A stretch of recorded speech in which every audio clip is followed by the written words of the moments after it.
goal without a plan is like starting a journey without a map. And if you're like many Canadians, your finances can be a concern. You want to balance your immediate needs with your goals for your future. We get that. We know you and your goals and can help you plan your journey. Your path to lifetime financial security begins with considering how to meet your needs today and in retirement, with protection from the unexpected along the way.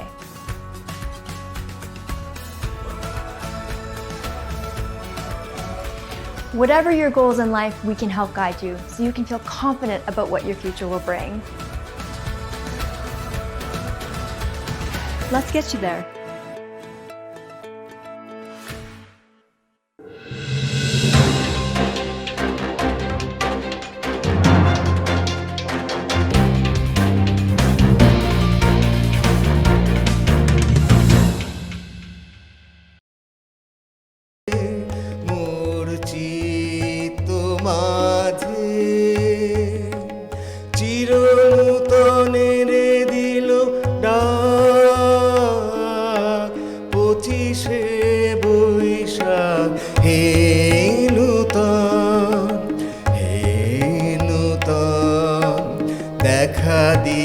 কারবার জন্মির প্রথম শুভক্ষণ হে নূতন দেখা দি কারবার জন্মির প্রথম শুভ। প্রিয় দর্শক, সকলকে স্বাগতম আমাদের এই বিশেষ আয়োজনে।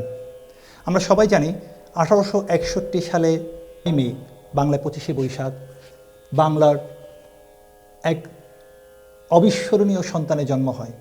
তিনি রবীন্দ্রনাথ ঠাকুর, যাকে আমরা শিল্প সাহিত্যের আত্মা বলি, আত্মার জনক বলি। আজকে ওনার 160তম জন্মবার্ষিকী এবং এই 160তম জন্মবার্ষিকী রবীন্দ্রনাথ ঠাকুরের জন্মবার্ষিকী উদযাপনের জন্য আজকে আমাদের এই আয়োজন। এবং একটা কথা বলে রাখি যে আমরা এই আয়োজনটা কখন করছি, যখন সারা বিশ্ব অতিমারি কিংবা মহামারীর মতো একটা ভয়াল অবস্থার মধ্য দিয়ে আছে। যে ভারতবর্ষে রবীন্দ্রনাথ ঠাকুরের জন্ম, সেই ভারতবর্ষের এই কোভিডের অবস্থা সত্যিই খুব আশঙ্কাজনক। এবং এর বাইরে আরেকটি মহামারী আছে, যেটা মনুষ্য সৃষ্টি। আমরা জানি যে ভারতবর্ষের রাজনীতিতে আজকে মৌলবাদের যে উত্থান, সাম্প্রদায়িকতার যে উত্থানের মধ্য দিয়ে আজকে পুরা জাতি দ্বিখণ্ডিত, একটি রাজনৈতিক শক্তি দ্বিখণ্ডিত করার চেষ্টা করছে। সেই প্রেক্ষাপটে আজকে আমাদের এই বিশেষ আয়োজন। আমরা এই আয়োজনটা করছি বাংলা থেকে অনেক দূরে, কানাডার টরন্টো শহরে, হতে পারে অনেক দূরে। বাঙালি এখানে যারা আছেন তাদের শেকড় বলি, তাদের মূল বলি, সেটা কিন্তু গ্রথিত আছে সেই বাংলায়, যেখানে রবীন্দ্রনাথ ঠাকুরের জন্ম। আজকের এই বিশেষ আয়োজনে আমাদের সঙ্গে উপস্থিত আছেন আমার বাদিকে জনাব সাদ কামালি। উনি একজন কথা সাহিত্যিক এবং ওনার সম্পর্কে দুটো কথা না বললেই নয়, উনি একজন রবীন্দ্র গবেষক। এবং আর একটু বলি, উনি একটু আলোর নিচে থাকতে পছন্দ করেন না, সেই জন্য হয়তো আপনারা তাকে চেনেন না। বাট শুধু রবীন্দ্রনাথ ঠাকুরকে নিয়ে কিন্তু ওনার গবেষণামূলক প্রকাশনা আছে 7 থেকে 8টি, যা বাংলাদেশে ঢাকা এবং পশ্চিমবঙ্গের কলকাতা থেকে প্রকাশিত। এর বাইরে অন্তত 30টি গল্প উপন্যাস আছে ওনার। এটা আমরা হয়তো জানি না, যেটা বলেছি উনি এতটাই অমায়িক, এতটাই নিজেকে আড়াল করে রাখার চেষ্টা করে, সেই জন্য হয়তো আমরা জানি না। জনাব সাদ কামালি, আপনাকে স্বাগতম। অনেক ধন্যবাদ। আর আমার ডান দিকে আছেন আমাদের খুবই জনপ্রিয় সদা হাস্যোজ্জ্বল বাবলু ভাই। ওনাকে বাবলু হক নামে আমরা জানলেও ওনার আসল নামটি হচ্ছে নবিউল হক বাবলু। উনি একদিকে ফোক লোকসঙ্গীত, সেটা আমরা জানি, তার বাইরে ওনার সবচেয়ে আলাদা একটা যোগ্যতার জায়গা হচ্ছে উনি রবীন্দ্রসঙ্গীত শিল্পী, এবং এই জায়গাটা উনি খুব দরদ দিয়ে, খুব ভালোবাসা দিয়ে এই চর্চাটা উনি করেন। বাবলু ভাই, আপনাকে আমাদের স্টুডিওতে স্বাগতম। ধন্যবাদ।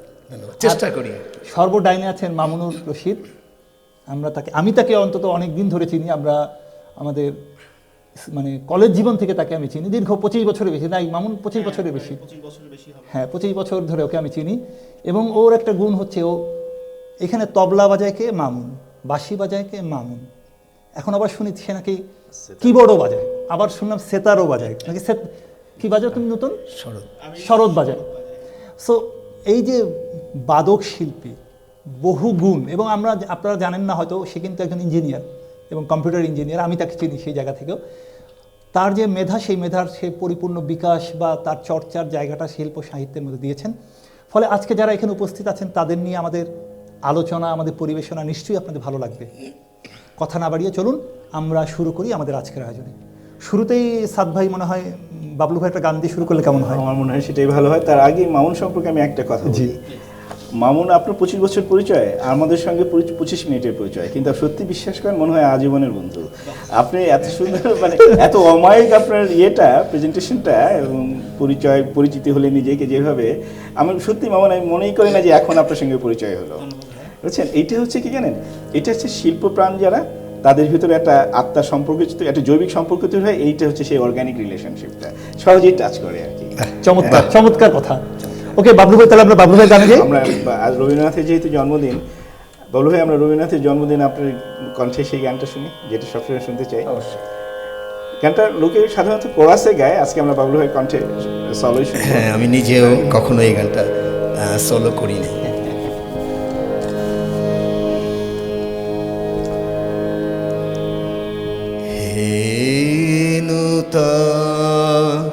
দেখা দি কারবার জন্মেরু প্রথম শুভক্ষণ।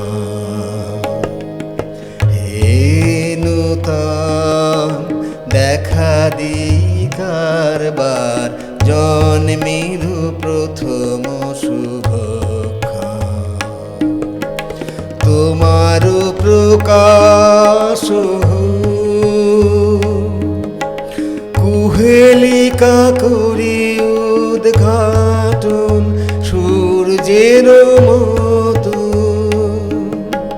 তোমার প্রকাশ কুহেলিকা করি উদ্ঘাটন সূর্যের মতো। হে নূতন দেখা দি কারবার জন্মেরু প্রথম শুভক্ষণ।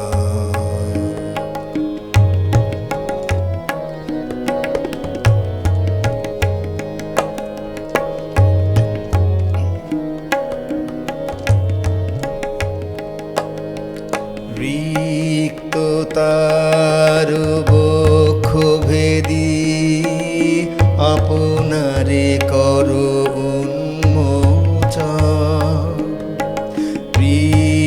রিক্ততার বক্ষ ভেদি আপনারে করো উন্মোচন। ব্যক্ত জীবনের জয়, ব্যক্ত তোমা মাঝে অসীমের চির বিস্ময়। ব্যক্ত জীবনের জয়, ব্যক্ত তোমা মাঝে অসীমের চির বিস্ময়। উদয় দিগন্তে শঙ্খ বাজে মোর চিত্ত মাঝে। উদয় দিগন্তে শঙ্খ বাজে মোর চিত্ত মাঝে। চিরনূতনের দিল ডাক 25শে বৈশাখ। হে নূতন, হে নূতন দেখা দি কারবার জন্মেরু প্রথম শুভক্ষণ। হে নূতন দেখা দি কারবার জন্মেরু প্রথম শুভক্ষণ। অসাধারণ বাবলু ভাই, কি বলেন? হ্যাঁ, দারুণ বাবলু ভাই। এই যে এই গানটি গাওয়ার আগে লোকজন প্রায় বলে যে এটি রবীন্দ্রনাথের শেষ গান। তখন শুনতে কষ্ট হয়, রবীন্দ্রনাথের শেষ গান যখন বলে না। আসলে রবীন্দ্রনাথের গানগুলোর এত অশেষ রয়েছে, মানে তার রচনায় শেষ হতে পারে, কিন্তু সেখানেও একটি প্রশ্ন রয়েছে, সেটা হলো এই রচনাটা কিন্তু তার শেষ রচনা নয়। এরপরে কবিতা লিখেছেন, এরপরে মানে এর মধ্যে বেশ কিছু একটি বিশাল গদ্য আছে, তার কবিতা লিখেছেন তো বটেই। আমি যে কথাটা আসলে বলতে চাচ্ছিলাম সেই কথাটা হলো এই গানের যে কাব্য অংশটু, সেটি তার পূরবী কাব্যগ্রন্থের অন্তর্গত একটি কবিতা 25শে বৈশাখ কবিতা। 25শে বৈশাখ কবিতা, 25শে বৈশাখ কবিতাটি দীর্ঘ, প্রায় 70টা লাইন সেখানে আছে। রবীন্দ্রনাথ সেখানে সেই কবিতার সর্বশেষ 3টা স্তবকের থেকে 10টা লাইন নিয়ে এই গানটাকে তৈরি করলেন। প্রধানত শেষ স্তবকই, তার আগের 2টি স্তবক থেকেও নিয়েছেন, সব মিলিয়ে 3টে স্তবক থেকে উনি 10টা লাইন নিয়ে এই গানটা তৈরি করলেন। কিন্তু এই 3টে স্তবকে কি নিয়ে উনি সরাসরি করতে পারেন? কারণ গানের যে মানে গানের কথা, ছন্দ, সুরের সাথে একটা প্রেমের মিলনের সঙ্গে যাবে তো সুরটা, কথার সাথে ধ্বনি এবং ছন্দের, সেই কারণে তাকে কোথাও কোথাও সেই শব্দগুলোকেও পরিবর্তন করতে হলো, যা যে সরাসরি কবিতারে নেয়নি। যেমন আমি এখানে একটা নোট নিয়ে রাখছিলাম, যখন আপনি গানে বলছেন কোহিলিকা করি উদ্ঘাটন, কবিতায় সেখানে দেখেন, কবিতায় সেখানে বলছে কুজ্ঝটিকা করি উদ্ঘাটন। দেখেন সুরের জন্য, এবং এটাকে কত মোলায়েম করে প্রাণের সঙ্গে মিশে যাওয়ার জন্য ওই শব্দটি এসে গেল কুহিলিকা করি উদ্ঘাটন। পরে আরেকটা জায়গায় আছে, যেমন মনে করেন আপনি যেখানে বলছেন ব্যক্ত হোক তোমার মাঝে অসীমের চিরবিস্ময়, আর কবিতায় সেখানে আছে অনন্তের অক্লান্ত বিস্ময়। বুঝছেন, কোথায় অসীমের চিরবিস্ময় আর কোথায় অক্লান্ত বিস্ময়। ধ্বনির দিক থেকেও মানে যখন গানে আমাদের কাছে রবীন্দ্রনাথ সবসময় কী করছেন, যে এই ধরনের সুর প্রয়োগের সময় অনেক যুক্তাক্ষর শব্দগুলোকে উনি ভেঙে দেন সুরের ওই মোলায়েম ধ্বনিটাকে আনার জন্য, বিশেষ করে ভৈরবী রাগের ক্ষেত্রে এটা অনেক করেছেন। আচ্ছা, অন্য একটা লাইনে আবার এসে যখন বলছেন আপনি উদয় দিগন্তে শঙ্খ বাজে মোর চিত্ত মাঝে, সেখানে কবিতায় বলছি উদয় দিগন্তে শঙ্খ বাজে মোর চিত্ত মাঝে, কিন্তু কবিতায় আছে ওই শুভ্র শঙ্খ বাজে। বুঝছেন? তো এইভাবে মানে গানটিকে উনি শুধুমাত্র শেষ কয়েকটি স্তবক থেকেই করেননি, মানে উনি ওইটাকে গানের উপযোগী করে নিয়েছেন। এনিওয়ে, মূল রচনা ওই কাব্য অংশটি যদিও 1922 সনে লেখা, এটারও আগে ওনার বয়স, তখন ওনার বয়স 7 বছর রবীন্দ্রনাথের। এই বয়সে উনি প্রথম এই গানটি রচনা করলেন, কবিতাটি 25শে বৈশাখ কবিতাটি লেখেন। তার আগে উনি প্রথম তার জন্মদিনে প্রথম গানটি লেখেন যে ভয় হতে তব অভয় মাঝে নতুন প্রাণ দেওয়া হে। আচ্ছা, সেই গানটি যখন উনি তৈরি করেন তখন ওনার বয়স ছিল 38 বছর। এই 38 বছর পরে আর এতদিন পরে এসে উনি 80 বছরে এসে নিজের জন্য একটি গান রচনা করেন। মাঝখানে কিন্তু তার জন্মদিন উপলক্ষে, হ্যাঁ, জন্মদিন উপলক্ষে তার আর কোনো না, ওই গানটি ছিল যে ভয় হতে তব অভয় মাঝে নতুন জন্ম দেওয়া হে। আপনি অনেকদিন আগে আমি আমাদের টরন্টোতে একজনের কণ্ঠে আমি বেশ জিজ্ঞেস করে শুনেছিলাম, মানে অনুরোধ করছিলাম তাকে গানটা করার জন্য, কারণ এই গানটা তার জন্মদিনে গাওয়া হয় না, অথচ এই গানটি কিন্তু রবীন্দ্রনাথ নিজেই প্রথম তার জন্মদিনে লেখেন। আচ্ছা, এবার শেষ গান নিয়ে আমার আরেকটু কথা আছে, সেটা হচ্ছে যে এই যে গানের যে কাব্য অংশটুকু, যেটাকে আমরা সেই অংশটা তো শেষ না, মানে সেই অংশটা তো নতুন নয়, সেই অংশটা রবীন্দ্রনাথের জীবনের শেষ রচনা নয়, কারণ আমরা দেখলাম যে রচনাটি 1922-এ। আর শেষ যে গানটি সম্পূর্ণভাবে শেষ গান, অর্থাৎ কথাও লিখেছেন, সুরও দিয়েছেন, সব মিলিয়ে যে টোটাল একটা সঙ্গীত গান হিসেবে সেই গানটি হচ্ছে ওই মহামানব আসে। যেমন এই গানটি আপনি ওই 1348-এর 23শে জানুয়ারি বৈশাখে সুর দিলেন, আর একই বছরের পহেলা বৈশাখে সুর দিয়েছেন, রচনাও করেছেন তার আগের দিন ওই পহেলা বৈশাখে গাওয়ার জন্য, সেটা হচ্ছে ওই মহামানব আসে। এবং ওই মহামানব আসে গানটি উনি যে লিখলেন, এই গানটি লেখারও একটা ছোট্ট গল্প অনেকেই আমরা এখন জানি, সেটি খুব অন্যরকম। কারণ এই জন্য আমার কাছে ভালো লাগে যে রবীন্দ্রনাথ সারা জীবন ধরে মানবের এবং মানবিকতার জয়গান করে গেছেন, সেই রবীন্দ্রনাথকে এসে তার নাতি, অর্থাৎ রবীন্দ্রনাথের যে বড় দাদা দ্বিজেন্দ্রনাথ ঠাকুর, তার যে ছেলে দীপেন্দ্র, তার ছেলে সৌমেন্দ্রনাথ ঠাকুর এসে রবীন্দ্রনাথকে বলছে, রবিদা তুমি সবসময় কেন যন্ত্রের গান করো, তুমি এবার মানবের জয় গান করো, তুমি নমযন্ত্র করো। তার ওই মুক্তধারা নাটকে একটা ছিল নমযন্ত্র। তো ও সৌমেন্দ্রনাথ ঠাকুর হচ্ছে ঠাকুর পরিবারের প্রথম কমিউনিস্ট। উনি জেলও খেটেছেন দেশেও, রাশিয়া ঘুরেছেন, থেকেছেন, ভাষা শিখেছেন, ফ্রান্সের ভাষা শিখেছেন, জার্মান ভাষাতে তার নিজের বই আছে। সৌমেন্দ্রনাথ ঠাকুর খুব ডার্ক সাইডে একটা অসম্ভব রকম উজ্জ্বল ব্যক্তি ওই ঠাকুর পরিবার, এবং রবীন্দ্রনাথের অত্যন্ত প্রিয় ভাজন এবং ভালো রবীন্দ্রসঙ্গীত করতেন। রবীন্দ্রনাথের উপরে তার বইটিও খুব আলোচিত বই। তো সেই সোমেনের কথা শুনে রবীন্দ্রনাথ ওই মহামানববাসী গানটি করলেন। Right. হ্যাঁ, কিন্তু সেই গানটিও দীর্ঘ, বুঝছেন, মানে যে কবিতাটা উনি তখন তৈরি করলেন।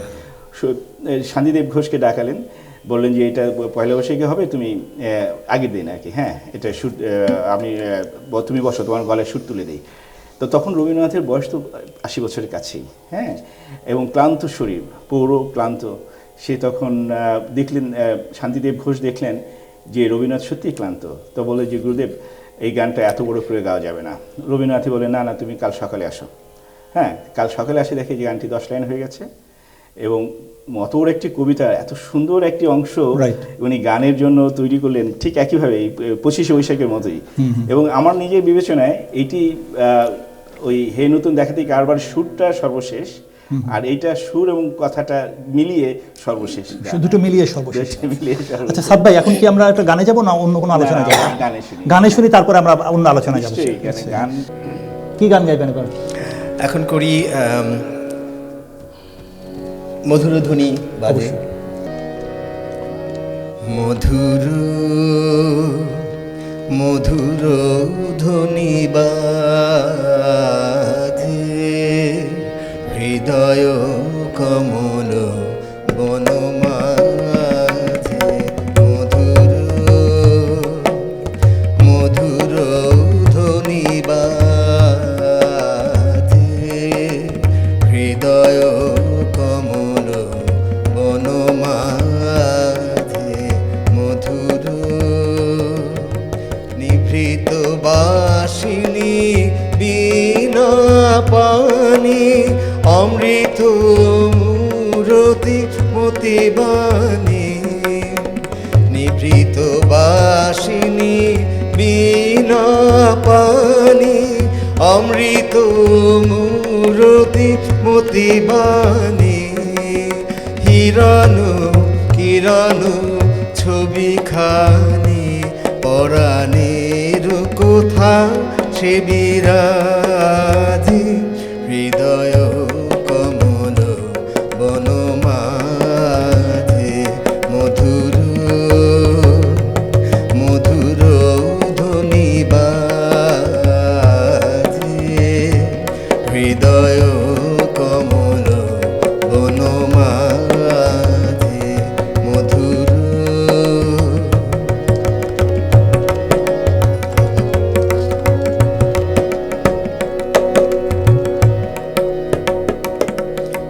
মধুরিতু জাগে দিবানিশি,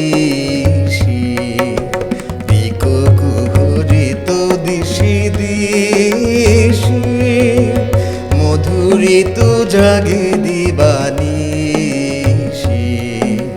পিকো কুহরিত দিশি দিশি।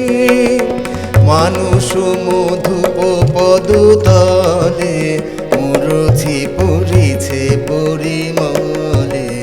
মানুষ মধুপ পদতলে, মুরছি পড়িছে পরিমলে। এসো দেবী এসো এ আলোকে, একবার তোরে হেরি চোখে। এসো দেবী এসো এ আলোকে, একবার তোরে হেরি চোখে। গোপনে থেকো না থেকো না থেকো না, গোপনে থেকো না মনোলোকে। ছায়াময় মায়াময় সাজে, হৃদয় কমল বনমাঝে। মধুর মধুর ধ্বনি বাজে, হৃদয় কমল বনমাঝে। মধুর। আমরা রবীন্দ্রনাথ ঠাকুরের যখন পড়ি, একটা জীবন দর্শন খুঁজে পাই। যেমন আমি একটু মনে পড়ছে, রূপনারায়ণের কুলে জেগে উঠিলাম, দেখিলাম এই যেমন স্বপ্ন নয়। সত্য যে কঠিন, কঠিনেরে ভালোবাসিলাম, সে কখনো করে না বঞ্চনা। এটা কি মানুষের একটা জীবন অতিক্রম করে আসার পর তার বোধের প্রকাশ? আসলে রবীন্দ্রনাথের শেষ 10 বছরের যে সমস্ত কবিতা রচনা করেছেন, শুধু তাই নয়, গান এবং কিছু গদ্যের ক্ষেত্রেও একই কথা। তার জীবন দর্শনের ভিতরে একটা মহাজাগতিকতা এসে গেল। সেখানে তার মানে জীবনের গভীর রহস্য এবং কোথা থেকে এসেছি আর কোথায় আমরা যাব, এই প্রশ্নের তিনি কিনারা খুঁজেছেন, তার উত্তর তিনি পাননি। তেমনই উনি দেখেছেন যে এই মহাসৃষ্টির প্রলয়ের মধ্যে, এই মহাকালের মধ্যে রবীন্দ্রনাথ নিজেকেই খোঁজার চেষ্টা করেছেন, এই মহাকালে তিনি কোথায় আছেন। এবং আমার কাছে সবসময় যেন মনে হয়, যেমন রবীন্দ্রনাথের একটি কবিতা আছে পৃথিবী। পৃথিবী কবিতাটা দীর্ঘ কবিতা। পৃথিবী কবিতা যখন আমি পড়ি তখন আমি দেখি পৃথিবী আমার কাছে ঠিক পৃথিবী এই যে পৃথিবী আমরা বসবাস করছি এইটি নয়, এটি হচ্ছে মহাকাল। যেই মহাকালের মধ্যে মহাপ্রলয় ঘটছে, তার সৃষ্টি ঘটছে, তার ধ্বংস হচ্ছে, নতুন রূপ নিচ্ছে, তার নানান রকম বিকিরণ ঘটছে এবং সেই সবের ভিতর দিয়ে মানবের যাত্রা অব্যাহত রয়েছে। সেই মানবের যাত্রায় তিনিও একজন। তিনি শেষ পর্যন্ত নিজেকেও প্রশ্ন করেন, নিজেকেও ওখানে দাঁড়িয়ে দেখতে চান, এই যে এতদিন ধরে যে এত কাজ করলাম, সেই সব নিয়ে আমি তোমার কাছে দাঁড়াতে চাই না, কিন্তু আমার অবস্থানটা কোথায়।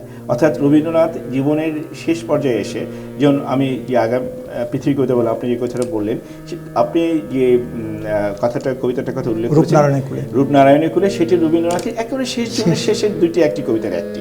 তার শেষ কবিতাটা অন্যটা, বাট এটা শেষে একদম শেষের দিকে। হ্যাঁ, তো ওই তখন তার কাছে প্রশ্নগুলো আরো তীব্র হয়েছে। তিনি তখন অত লম্বা আকারে যেতে পারেননি, কিন্তু যখন লেখেন 1342-এ পৃথিবী যখন লেখেন 1342, অর্থাৎ 1935, তখন ইংরেজি সনের অক্টোবর মাসে, অর্থাৎ তখনও তিনি 75 বছর বয়স হয়ে গেছেন এবং শারীরিক নানান জটিলতার মধ্যে ভুগছেন। সেই সময় জীবনের প্রান্তে শারীরিক জটিলতা এবং অনেক কিছুর মধ্যে দিয়ে ওনার ভিতরে একটি গভীর এমন একটি বোধ তৈরি হয়েছে, যা ঠিক আগের মতো ব্যক্তিগত অনুভূতি, ঠিক ব্যক্তিগত স্তরে সেটা নয়, সেটা হয়ে গেছে আরো বেশি কসমিক, আরো বেশি মহাজাগতিক। এবং সেখান থেকে রবীন্দ্রনাথের কবিতায় এখন যে দর্শন ঢুকে গেল, এই দর্শনকে প্রকাশ করার জন্য করলেন কি, উনি কখনো কখনো উনি ছন্দের বাইরে যেয়ে মুক্ত ছন্দে কবিতা লিখতেন। যে পৃথিবী তার একটা প্রমাণ। পৃথিবী হচ্ছে তার পত্রপুট কাব্যগ্রন্থের অন্তর্গত। তো পত্রপুটের কবিতাগুলো, পত্রপুট, শেষ সপ্তক, পূর্ণশ্চ তার আগের বইটি, শ্যামলী, এই কাব্য সিরিজে দেখা যাচ্ছে যে রবীন্দ্রনাথের কবিতাগুলো রবীন্দ্রনাথ তখন গদ্য ছন্দে লিখছেন এবং কবিতাগুলো প্রায়, বিশেষ করে পৃথিবী এবং পত্রপুটের কবিতাগুলো দেখা যায় এই জন্য কাব্য ছন্দে গদ্য প্রবন্ধ তৈরি করছেন। হ্যাঁ, এবং সেই ছন্দ কিন্তু প্রথাগত নয়, কারণ অন্তমিল বা পয়ার ছন্দ দিয়ে যে ভাবের গভীর গহনে চিন্তা প্রকাশ করতে গেলে হয়তো বা কোথাও সেই সবলতাটা তৈরি হয় না অন্তমিলে গেলে, তখন কি হয়, একটা কাব্য ভাবলতা তৈরি হতে পারে। সেই কারণেই কিন্তু এই ভাবের জন্য উনি সঙ্গীতের ক্ষেত্রে সুর প্রয়োগে সবসময়কে ভাবকে প্রাধান্য দিয়ে সুরটাকে দিয়েছেন। কবিতার ক্ষেত্রে উনি অনেকবারই এই কাজটি, সবসময় এই কাজটি করেছেন। ইনি এখানে ছন্দমুক্ত করে, কিন্তু বাক্যের মধ্যে ধ্বনির মধ্যে ছন্দবন্ধন আছে, কিন্তু প্রথাগত ওই অন্তমিল প্রভাব, অন্য কোনো ভিতরে কোনো ছন্দমিল রাখেননি আর কি, অন্তমিল রাখেননি। সে কারণে কি হয়েছে যে এটা একটা তীব্রতা, একটা তীর্যক ভারী গভীর নিনাদ তৈরি হয়েছে কবিতার মধ্যে, এবং এটা অসম্ভব ভারী। যেমন আপনাকে আমি একটু বলি, অন্নপূর্ণা তুমি সুন্দরী, অন্ন রিক্তা তুমি ভীষণা, একদিকে আপক্ষ ধান্য ভারনাম্র, যেখানে প্রসন্ন প্রভাত সূর্য মুছে দেয় শিশির বিন্দু কিরণ উত্তরীয় বুলিয়ে দিয়ে। এই যে বিশাল ভাবের জায়গাটা, মানে যে গভীর সাহিত্য বা যে গভীর ভাব, এখানে ছন্দের মনে হয় প্রয়োজন হয় না বাবু। আর এই অ্যাবসলিউটিটা এমন যে আপনি যখন এটার মধ্যে আপনি হারিয়ে যাচ্ছেন, আপনি কিন্তু তখন কবিতার আমি হারিয়ে যাচ্ছেন, তাই না? আমার ছন্দ তখন গুরুত্বপূর্ণ না, ধ্বনি আসলে ধ্বনি সৃষ্টি করছে। হ্যাঁ, ওই ধ্বনিপুঞ্জের মধ্যে আমরা হারিয়ে যাচ্ছি। আপনি যদি পৃথিবী কবিতাটা আরেকবার পড়বার সময় যদি পৃথিবীকে মহাকাল বিবেচনা করেন, তাহলে আপনি আপনার প্রশ্নের উত্তর পেয়ে যাবেন। আমি এখানে একটা ছোট্ট একটা লাইন টুকেছিলাম, যে লাইনটা দিয়ে আমি একদম শেষে যেখানে এসে দাঁড়াচ্ছে আর কি, এতদিন যে দিন রাত্রির মালা গেঁথেছি বসে বসে, তার জন্য অমরতার দাবি করি না তোমার দ্বারে, তোমার অযুত নিযুত বছর সূর্য প্রদক্ষিণের পথে যে বিপুল নিমেষ রাশি নিমিলিত হতে থাকে, তারই ক্ষুদ্র অংশে কোনো একটি আসনের সত্যমূল্য যদি দিয়ে থাকে, তাহলে এইটা ঠিক ওই অর্থে পৃথিবী নয়, এই অর্থে এই মহাকালের কাছেই উনি এই দাবি করছেন। এই যে হ্যাঁ, এই যে যাত্রাটা আর কি, হ্যাঁ, অসাধারণ মানবের সৃষ্টি, যাত্রা। অসাধারণ। তো পৃথিবী আসলে খুবই একটা মেজর কবিতা রবীন্দ্রনাথের, এবং রবীন্দ্রনাথের শেষ জীবনের কবিতার ক্ষেত্রে যে দার্শনিকতা ভারাক্রান্ত হয়েছে বলে একটু একটু বক্র সমালোচনাও আমরা কবিরা করে থাকেন। শঙ্খ ঘোষ সহ এমন অনেক কবিরা আছেন তার শেষের দিকে কবিতা দার্শনিক ভাবাক্রান্ত বলে তারা আবু সাইদ আইয়ুবকে বকা দেয় না, কারণ আবু সাইদ আইয়ুব তার শেষের কবিতাগুলো পছন্দ করেন। আর আমরা একটা মানুষকে পূর্ণাঙ্গ মানুষ হিসেবে দেখতে হলে তার সমস্ত কর্মফল দিয়ে দেখতে চাই, অবশ্যই। তার প্রাথমিক জীবনের কাজটি দিয়ে নয়। কারণ একটা মানুষ ক্রমিকতায়, ধারাবাহিকতায় বড় হয়ে ওঠেন, ব্যপ্ত হতে থাকেন, প্রকাশ হতে থাকেন। সেই পূর্ণ প্রকাশিত বিকশিত মানুষটি কোন জায়গায় এসে সভ্যতার সংকটে এসে আমরা তাকে একরকম ভাবে দেখি, তার জীবন সম্পর্কে, সমাজ সম্পর্কে, এই সাম্রাজ্যবাদ সম্পর্কে তিনি কি ভাবছেন। কবিতার ক্ষেত্রেও এসে আমি দেখি সারা জীবন ধরে উনি এত ফুল তুললেন, এত মালা গাঁথলেন, এত রোমান্টিকতা করলেন, কিন্তু সমস্ত রোমান্টিসিজমের একটি জায়গায় এসে জীবনবোধের এমন একটা সত্যের তলানিতে এসে দাঁড়িয়েছেন, যেখানে উনি দেখেছেন যে উনি নিজেকেই নিজে প্রশ্ন করছেন। উনি মানব জীবনের পক্ষ থেকে প্রশ্নগুলো তুলছিলেন, এই মানব জীবনের বা ভবিষ্যৎ কোথায় এই মহাকালের এই প্রতিনিয়ত তার উত্থান পতনের ভেতর দিয়ে। পৃথিবীর কবিতাটা আসলে এরই একটি পর্যায়ক্রমিকতা।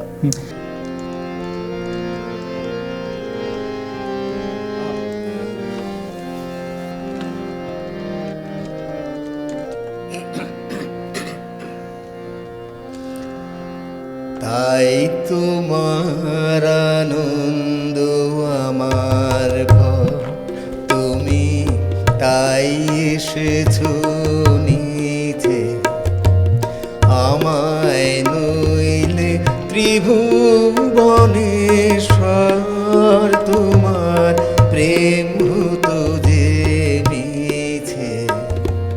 তাই তোমার আনন্দ আমার ভর।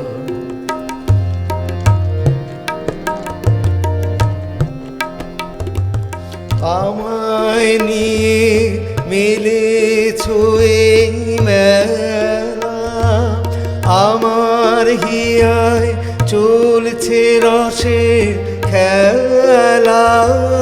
আমায় নিয়ে মিলেছো এই মেলা, আমার হিয়ায় চলছে রসের খেলা।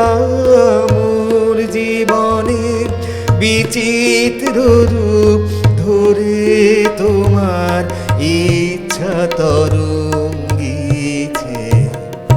তাই তোমার আনন্দ আমার ভর।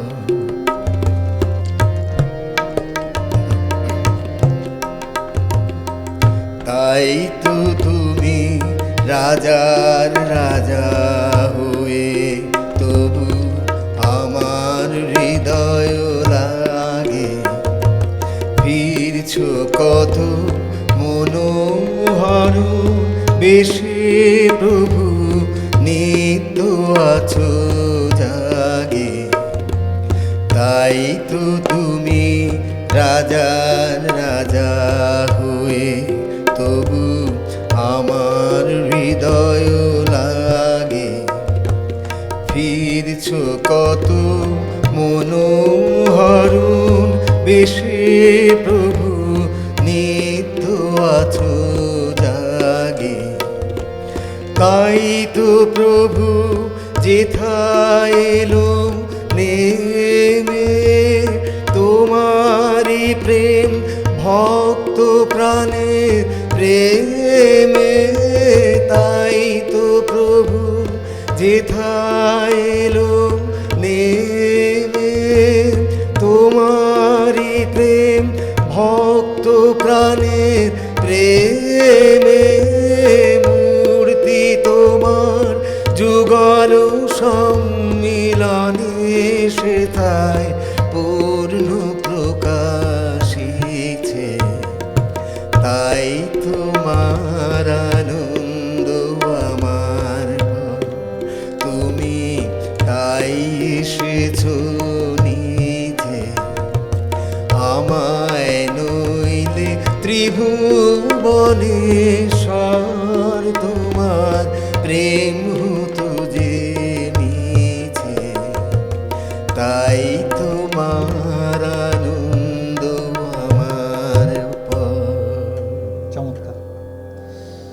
সাদি ভাই, আমরা আগে পৃথিবী নিয়ে কথা বলছিলাম, শেষ সপ্তকে একটা কবিতার কথা খুব মনে পড়ছে আমার।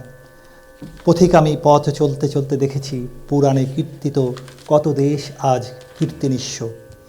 দেখেছি দর্পোত্থত প্রতাপের অবমানিত ভগ্ন শেষ, তার বিজয় নিশান বজ্রাঘাতে হঠাৎ স্তব্ধ অট্টহাসির মতো গেছে উড়ে। বিরাট অহংকার হয়েছে সাষ্টাঙ্গে ধুলোয় প্রণত। সেই ধুলার পরে সন্ধ্যাবেলায় ভিক্ষুক তার জীর্ণ কাঁথা মেলে বসে, পথিকের শ্রান্ত পদ সেই ধুলায় ফেলে চিহ্ন। অসংখ্যের নিত্য পদপাতে সে চিহ্ন যায় লুপ্ত হয়ে। দেখেছি সুদূর যুগান্তর বালুর স্তরে প্রচ্ছন্ন, যেন হঠাৎ ঝঞ্ঝার ঝাপটা লেগে কোন মহাতরী হঠাৎ ডুবল ধূসর সমুদ্র তলে। এই যে মানব জাতির অহংকারের পথে, আমরা প্রথমে শুরুতে বলছিলাম যে ভারতবর্ষের আজকে যে দ্বিখণ্ডিত অবস্থা, যে রাজনীতিবিদদের যে প্রভাব, যে আজকে যে কোভিড আসছে, এর পেছনে তো আমাদের দায় নেই তাও তো না, সব তো একসময় ধুলাই লুটাই যাবে। হ্যাঁ, এবং আপনি যে যতটুকু উদ্ধৃত করলেন এখানে, সেই জায়গা থেকে সেইখানেও দেখেন আমাদের যাত্রার শেষ পর্যন্ত পরিণতিটা কোথায়।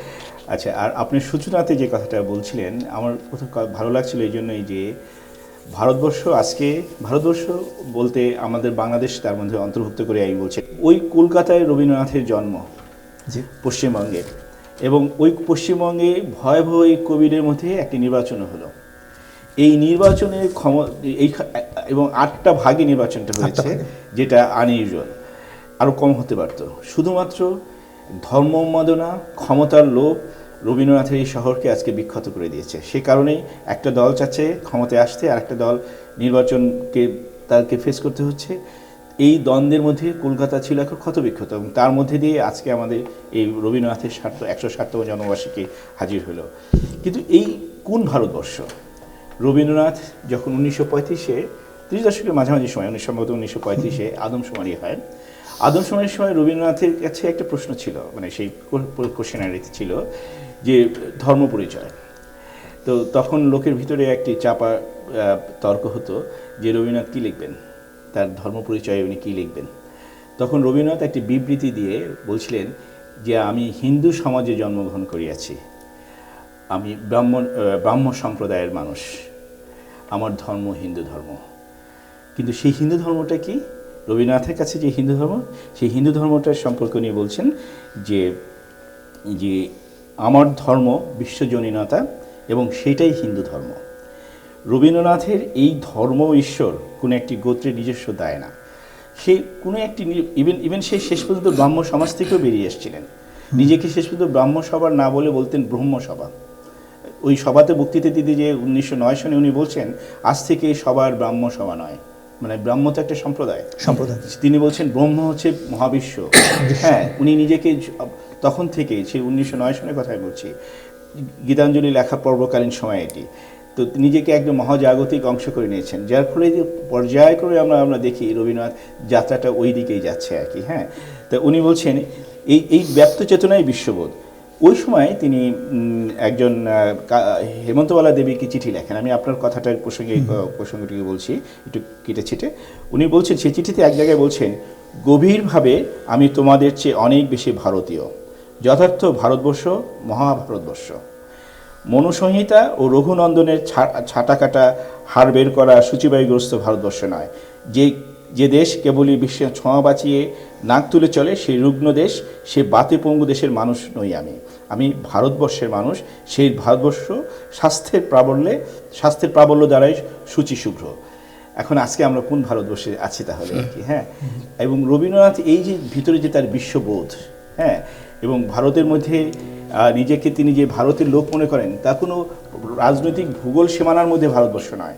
তিনি মানুষের মঙ্গল চেতনায়, প্রেম বোধে, মানে এই জন্য উনি যখন বলেন যে উপনিষদ রবীন্দ্রনাথ কোনো শাস্ত্রেরই শেষ পর্যন্ত শিরোধার্য করে নেননি নিজের জন্য, কোনো শাস্ত্রকেই নয়, ইভেন উপনিষদকেও নয়। কিন্তু উপনিষদের দর্শন, উপনিষদের চিন্তা রবীন্দ্রনাথকে সবচেয়ে বেশি প্রভাবিত করেছে। কেন?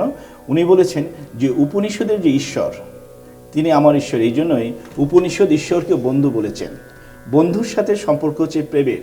এই প্রেমের সম্পর্ক দিয়েই তার সাথে উপনিষদের সম্পর্ক, এবং এই কারণে ওই ঈশ্বরকে তিনি বিশ্ববিধাতা মনে করেন।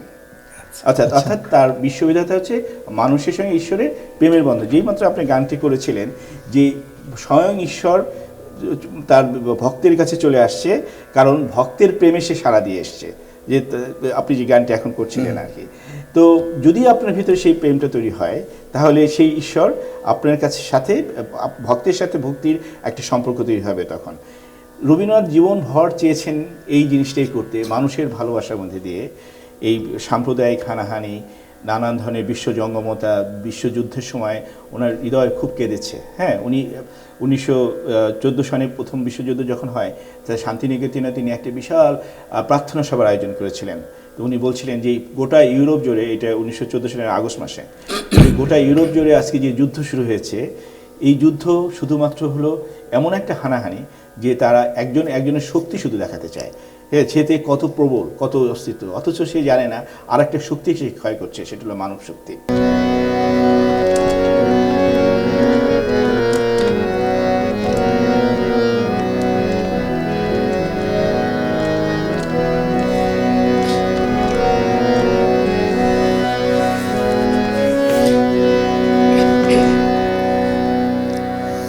তুমি যে সুরের আগুন লাগিয়ে দিলে মোর প্রাণে, এ আগুন ছড়িয়ে গেল, এ আগুন ছড়িয়ে গেল সবখানে, সবখানে, সবখানে।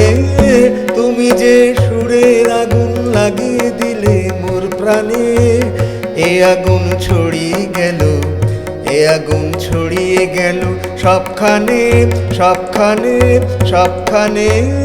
তুমি যে সুরের আগুন লাগিয়ে দিলে মোর প্রাণে।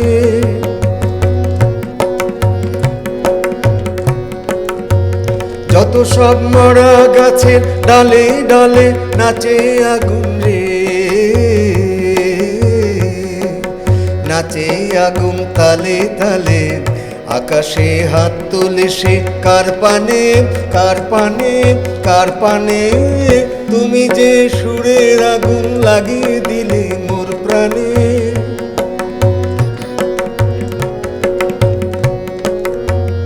আঁধারের তারা যত অবাক হয়ে রয়েছে, কোথাকার পাগল হাওয়া বইধে। আঁধারের তারা যত অবাক হয়ে রয়েছে, কোথাকার পাগল হাওয়া বইধে। নিশীথের বুকের মাঝে এই যে অমল উঠল ফুটে রে, উঠল ফুটে স্বর্ণ কমল। আগুনের কি গুণ আছে কে জানে, কে জানে, কে জানে। তুমি যে সুরের আগুন লাগিয়ে দিলে মোর প্রাণে, এ আগুন ছড়িয়ে গেল, এ আগুন ছড়িয়ে গেল সবখানে, সবখানে, সবখানে। তুমি যে সুরের আগুন লাগিয়ে দিলে মোর প্রাণে। চমৎকার। জোছনা রাতে সবাই গেছে বনে, এটার একটা প্রেক্ষাপট বলছিলেন, দর্শকদের উদ্দেশ্যে বলবেন এটা একটু? বাবলু ভাই আসলে আমাকে কয়েকবারই প্রশ্ন করেছে এই বিষয়টা একটু ভালো করে বুঝিয়ে দেওয়ার জন্য, আসলে ঘটনাটা কি। হ্যাঁ, তো আজ জ্যোৎস্না রাতে সবাই গেছে বনে, এই গানটা তো লেখা হলো 5 এপ্রিল 1914-তে। আচ্ছা, গানটি লেখার যে পটভূমি, সেই পটভূমিতে আমাদের কাছে দুজন খুব গুরুত্বপূর্ণ লোক আছেন যারা ডকুমেন্টে আমাদেরকে সাহায্য করছেন। তাদের একজন হচ্ছেন চারুচন্দ্র, আরেকজন হচ্ছেন চারুচন্দ্র বন্দ্যোপাধ্যায়ের সঙ্গে আছেন আমাদের অমর হোম, বিখ্যাত সাংবাদিক, আচ্ছা, সমালোচক। উনি রবীন্দ্র সাহিত্য অনুবাদও করেছেন। চারুচন্দ্র বন্দ্যোপাধ্যায় একটা নাটকের দলের সঙ্গে শান্তিনিকেতনে গিয়েছিলেন। তো শান্তিনিকেতনে সেদিন ছিল খুব জ্যোৎস্না। তো সবাই ওই নাটকের দল যারা, সম্ভবত রাজা নাটকের পালাটা নিয়েই তারা ওখানে এসেছিলেন। তো নাটকের যারা পাত্রপাত্রী সব নারী পুরুষ, তারা শান্তিনিকেতনের খুব কাছেই পারুলডাঙ্গা বলে একটা রম্য গ্রাম আছে, যে গ্রামের রম্য বন আসলে, সেখানে জ্যোৎস্নাটা খুব সুন্দরভাবে পড়ে বনের কারণে। তো রোমান্টিক রবীন্দ্রনাথ এই তথ্য তাদেরকে অনেক আগেই দিয়েছিল। তো ওইখানে তারা সবাই রাত্রেবেলা ওই জ্যোৎস্না দেখে তারা সবাই ওই বনে গেছে জ্যোৎস্না দেখতে। হ্যাঁ, চারুবাবু যাননি, কারণ তিনি রাত জাগতে পারেন না। আর অমর হোমকে সকালে ট্রেন ধরতে হবে দেখে তিনিও যাননি, তিনি ঘরে আছেন। মাঝরাতে তারা দুজনেরই ঘুম ভেঙে যায়। তারা দেখে কোথাও একটা গানের আওয়াজ আসে গুনগুন করে। তারা তাকিয়ে দেখে যে সিঁড়িবান্ধের নিচে শান্তিনিকেতনের একটি মহর্ষি ভবন, পুরনো বাড়ি যেটা এখন গেস্ট হাউস হয়েছে, তো ওই মহর্ষি ভবনের নিচে রবীন্দ্রনাথ পায়চারি করছেন, একটা গানের সুর ভাঙছেন। ওরা দুজনই প্রথমে চারুবাবু নিয়ে আসছিলেন, পরে অমলবাবু আসছেন। তারা দুজন খুব সাবধানে, গুরুদেব যেন নাচ শুনতে পায়, রবীন্দ্রনাথ যেন নাচ জানতে পারেন যে ওনার পেছনে আছেন, তো রবীন্দ্রনাথ গান গেয়ে ওই সুর করছে। তারপরে সেই সুরের মধ্যে ওনারা কথা বসাচ্ছেন। সেই কথাগুলো ছিল এই আজ জ্যোৎস্না রাতে সবাই গেছে। প্রথমে উনি সুর ভাবছিলেন, তারপরে সুরের মধ্যে কথা বসাচ্ছেন কি ওনারা? না, রবীন্দ্রনাথ প্রথমে সুর ভাবছিলেন, গুনগুন করে সুরটা করছিলেন, তারপরে সুরের মধ্যে বসে বসে কথা দিচ্ছিলেন। হ্যাঁ, তখন ওই অমরহোম, এবং অমরহোম তার বিখ্যাত রবীন্দ্র স্মৃতির একটি বই আছে, পুরুষোত্তম রবীন্দ্রনাথ। এবং চারু বন্দ্যোপাধ্যায়, উনি কিন্তু ঢাকা বিশ্ববিদ্যালয়ের বাংলা বিভাগের অধ্যাপক ছিলেন, কলকাতা বিশ্ববিদ্যালয়ের বাংলা বিভাগের অধ্যাপক ছিলেন, উপন্যাসিকও, এবং রবীন্দ্রনাথের অত্যন্ত স্নেহের পাত্র ছিলেন তিনি। তো চারু বন্দ্যোপাধ্যায় দুজনেই ওই রবীন্দ্রনাথ যে আজ জ্যোৎস্নাতে সবাই গেছে বনে এই গানটির কথা বললেন। তারা আলাদা আলাদাভাবে বিভিন্ন সময়ে করেছেন, কারণ অমরহোম চারুবাবুর থেকে অনেক ছোট বয়সে। তো এবং তারা দুজন স্মৃতি কথাটা লিখেছেন দুইটা সময়ে, এবং একই রকম, হ্যাঁ, কিন্তু একই তথ্য, সম্পূর্ণ তথ্য একই। হ্যাঁ, তো ওইভাবে আমাদের গানটি আমাদের হলো। কিন্তু এই গানটিতে যখন হলো আজ জ্যোৎস্না রাতে, তখন হঠাৎ করে কেন জানি না, লোকে অনেকে এই গানটির সঙ্গে রবীন্দ্রনাথের ছোট ছেলে সমীন্দ্রনাথ ঠাকুরের মৃত্যুর একটি সম্পর্ক খোঁজার চেষ্টা করলো। কিন্তু আমরা জানি সমীন্দ্রনাথ ঠাকুরের মৃত্যু হয়েছে 1907-এ। এখানে শুধুমাত্র সমীর কথাটা এসেছে এই জ্যোৎস্না কথাটার রেফারেন্স থেকে। কারণটা কি, 1932 সালে রবীন্দ্রনাথের নাতনি মীরা দেবীর যে ছেলেটি নীতিন্দ্রনাথ মারা যাওয়ার পরে ওর মৃত্যুতে রবীন্দ্রনাথ খুবই দুঃখ পেয়েছেন। সেই দিন থেকে তিনি শ্রীহীন হয়ে গেলেন। অর্থাৎ আগে রবীন্দ্রনাথ সবসময় তার নামের আগে শ্রী লিখতেন, আচ্ছা, তখন থেকে তিনি শ্রী বর্জন করলেন, আর উনি শ্রী লেখেন না। কত সালে এটা? 1932।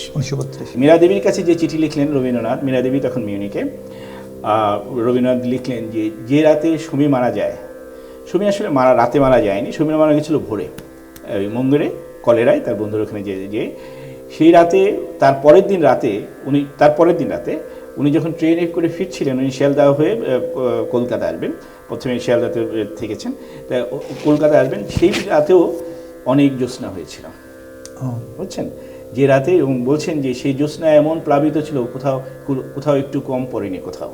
অর্থাৎ প্রকৃতি কিন্তু তার মতো প্রভাবমান, সে চলছে। আজকে নীতিন্দ্র নাই, একদিন আমার ছেলে চলে গেছিল, কিন্তু জ্যোৎস্নাটা পড়ে গেছে আর কি, কোথাও কম পড়েনি, সব জায়গায় জ্যোৎস্না পড়েছে, সেটা রাস পূর্ণিমা ছিল। তবে এখানে একটু আমরা জানতে পারি এরকম যে ওইটা ছিল নভেম্বর মাস, এবং নভেম্বর মাসের শেষের দিকে 27শে নভেম্বর নীতিন্দ্র মারা যান।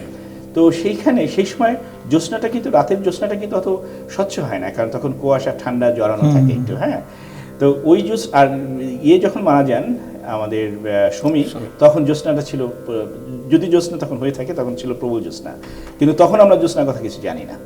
আমরা 1932 সনে এসে মেয়ের কাছে লেখা চিঠিতে, মীরা দেবীর কাছে লেখা চিঠিতে তখন আমরা জানি যে রাতে সমী মারা যায়, তার পরের দিন রাতে আমি যখন ট্রেনে আসি, তখন চারিদিকে জ্যোৎস্নার প্লাবনে ভেসে যাচ্ছিল।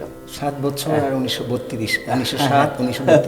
হ্যাঁ, না, কাজেই এই গানটি যে শুধুমাত্র ওই সমী মারা যাওয়াতে না, আরেকটা কথা, সবচেয়ে বড় যে ইম্পর্টেন্ট ইনফরমেশনটা গানটির সম্পর্কে আমি বলবো, যে গানটির কথাগুলো যদি আমরা খেয়াল করি, সমী যখন মারা যায়, সমীর তখন বয়স হচ্ছে 12 বছর হতে তার কয়েকদিন বাকি ছিল, অর্থাৎ 12 বছর তার হয়নি, সে এক কিশোর, রাইট? সেই বালকের মৃত্যুতে রবীন্দ্রনাথ তো লিখবেন না এরকম বা কেউ, যে আমার যে জাগতে হবে, কি জানি সে আসবে কবে। আপনি এখানে যে সর্বনামটা ব্যবহার হয়, কি জানি সে আসবে কবে, যদি আমায় পড়ে তাহার মনে বসন্তের এই মাতাল সমীরণে।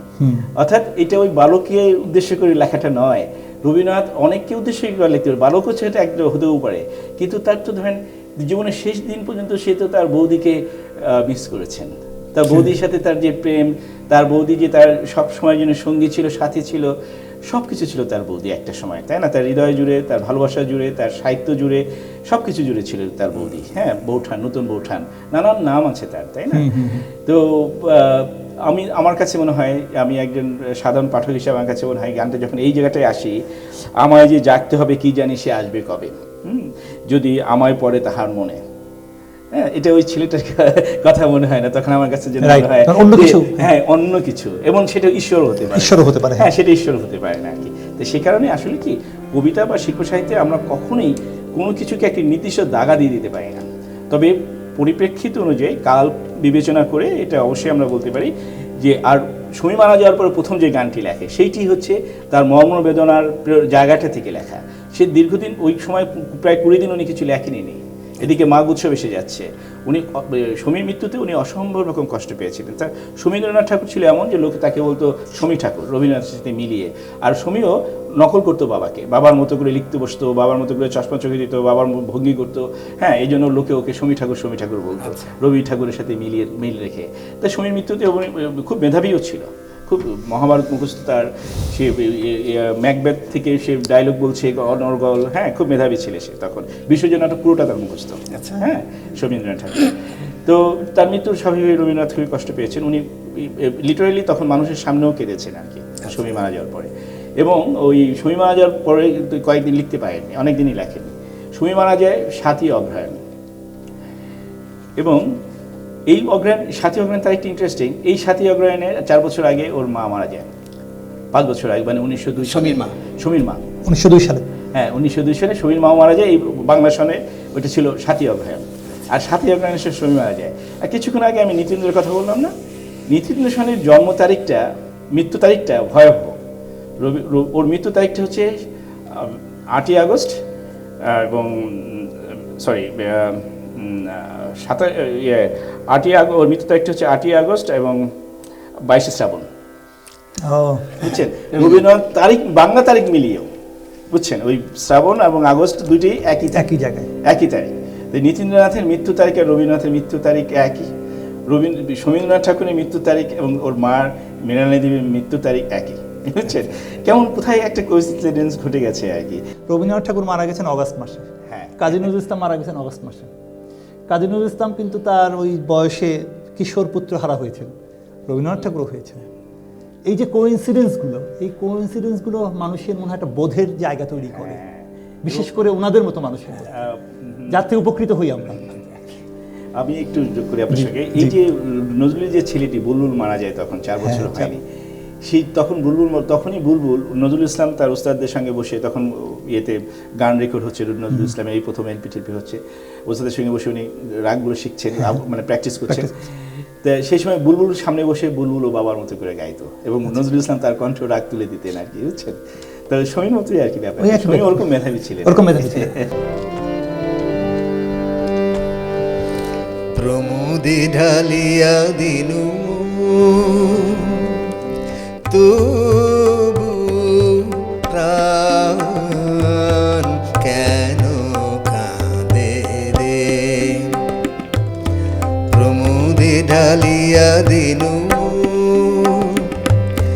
চারিদিকে হাসি হাসি, চারিদিকে হাসি হাসি, তবু প্রাণ কেন কাঁদে রে, প্রমোদে ঢালিয়া দিনু।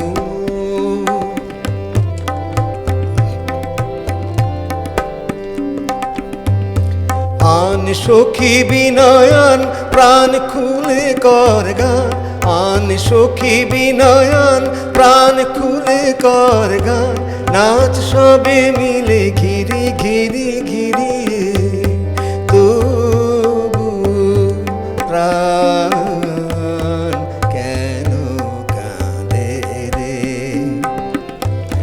প্রমোদে ঢালিয়া দিনু।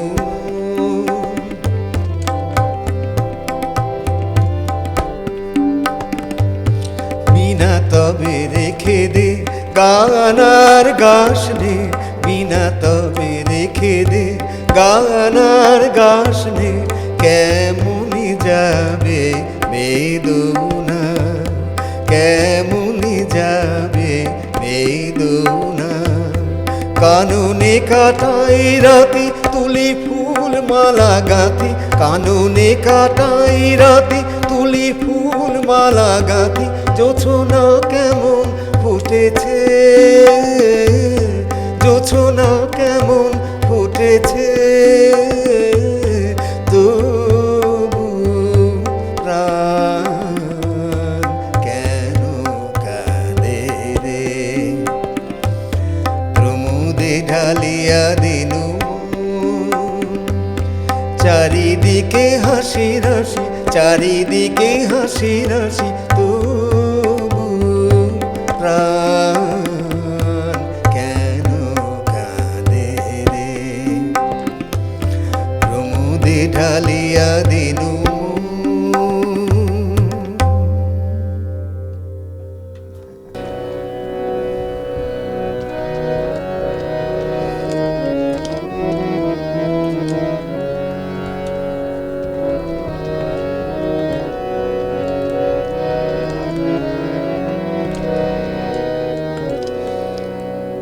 ভালোবেসে সখী নিভৃতে যতনে আমার নামটি লিখো তোমার মনের মন্দিরে। ভালোবেসে সখী নিভৃতে যতনে আমার নামটি লিখো তোমার মনের মন্দিরে। আমার পরাণে যে গান বাজিছে তাহার তালটি শিখো তোমার চরণ মঞ্জিরে। ভালোবেসে সখী নিভৃতে যতনে আমার নামটি লিখো তোমার মনের মন্দিরে।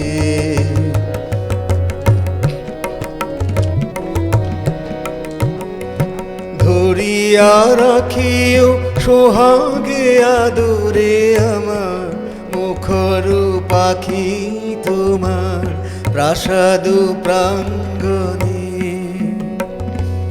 মনে করে সখী বাঁধিয়া রাখিও আমার হাতের রাখি তোমার কনক কঙ্কণে।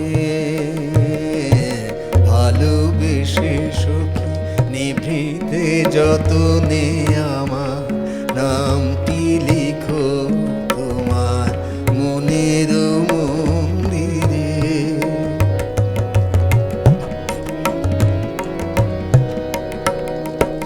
আমার লতা একটি মুকুল ভুলিয়া তুলিয়া রেখো তোমার অলোক বন্ধনে।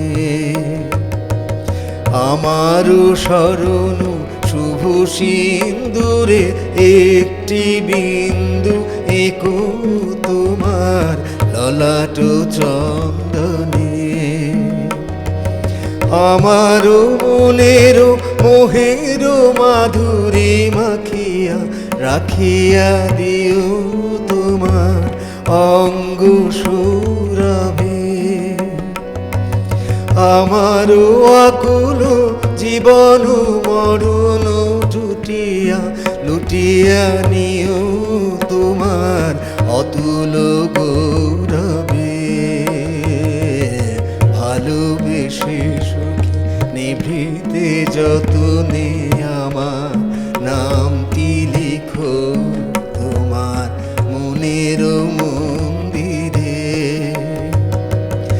আমার পরাণে যে গান বাজিছে তাহার তালটি শিখো তোমার চরণ মঞ্জিরে। ভালোবেসে সখী নিভৃতে যতনে আমার নামটি লিখো তোমার মনের মন্দিরে। বাবলু ভাই, আপনি একবার রবীন্দ্রনাথের ৮০ বছরের গান গাইলেন, আবার প্রায় বালকোত্তীর্ণ নবযৌবন রবীন্দ্রনাথের গানও গাইলেন, ২২ বছরের প্রমোদে ঢালিয়া দিন। বাবলু ভাই প্রেমের গানের মধ্যেই আছে বাবলু ভাই বেশিরভাগ সময়, যদিও আমি পর্যায়ের কথা বলছি না। যাই হোক, সাদিক ভাই আমরা তো আলোচনা করছিলাম আগে, একটা বিষয়ে আমরা প্রায় একটা সমালোচনা শুনি রবীন্দ্রনাথ ঠাকুরের, সেটা হচ্ছে ঢাকা বিশ্ববিদ্যালয়ের প্রতিষ্ঠা নিয়ে। এটাকে আপনি একটু ক্লিয়ার করবেন যে বিতর্কের জায়গাটা কোথায়? আসলে এই বিষয়টি আমার কাছে নিজের কাছেও একটা দায়বদ্ধতার বিষয় হয়ে গেছে এখন। এই জন্যই বলতে হয় সবখানে গিয়ে, এটা বলতে হয় না, রবীন্দ্রনাথের বিরুদ্ধে এমন একটা অভিযোগ উঠেছে, আমার মনে হয় যে বিষয়ে আমার যেটুকু জানা সেটুকু শেয়ার করি সবার সঙ্গে। কারণ যেহেতু তথ্যটা কোনো তথ্যহীন একটা গুজব, এবং বর্তমানে এই ফেসবুক বিখ্যাত আমাদের যে সময়, এই সময়ে যে কোনো প্রচার এবং তা যত অপপ্রচারই হোক তা আরও বেশি ছড়ায়। এই ফেসবুকের কল্যাণেই অথবা এই সোশ্যাল মিডিয়ার কল্যাণেই আমি ফেসবুক করি না, কিন্তু আমি একটা ইউটিউবের একটা বক্তৃতা, একজন রাজনীতিকের বক্তৃতা আমাকে পাঠানো হয়েছিল। তিনি বামফ্রন্টের নেতা এবং পশ্চিমবঙ্গের কোনো একটি রাজনৈতিক মাঠে ভাষণ দিচ্ছিলেন। সেই ভাষণে উনি বললেন যে আজকে যে তোমরা বিশ্বকবি রবীন্দ্রনাথ ঠাকুরকে গুরুদেব মানো, কিন্তু এই গুরুদেবই কিন্তু ঢাকা বিশ্ববিদ্যালয় প্রতিষ্ঠার বিরোধিতা করেছিল। এবং বলে উনি এই তথ্য দিচ্ছেন যে ওই দিন 28শে মার্চ 1912 ঢাকা বিশ্ববিদ্যালয় নিয়ে যে সমস্ত প্রসেশন হয়েছে, বিরোধিতা হয়েছে, যে অর্গানাইজ একটা বিরোধিতা হয়েছে, তার অন্যতম উনি একজন সংগঠক, এবং 28শে মার্চের গড়ের মাঠের সমাবেশে উনি সভাপতিত্ব করেছেন এবং ভাষণ দিয়েছেন আর কি। এইটি ওনার ভাষণের কথা ছিল, কিন্তু উনি এই ভাষণের উনি এই এত সব তথ্য কই জানলেন আমরা জানি না, রেফারেন্স ছিল না, কোনো রেফারেন্স ছিল না। তো যিনি আমাকে পাঠিয়েছেন তাকে আমি বললাম যে না, এখানে আসলে এটাকে আপনি কোনো প্রমাণ হিসেবে দাখিল করেন না। উনি শোনা কথাটা আরেকবার শোনালেন আমাদেরকে আর কি। হ্যাঁ, শোনা কথাটার একটা পূর্ব ইতিহাস আছে, হ্যাঁ, কিছুটা প্রাসঙ্গিকতা আছে কেন এই ঘটনাটা আসলো।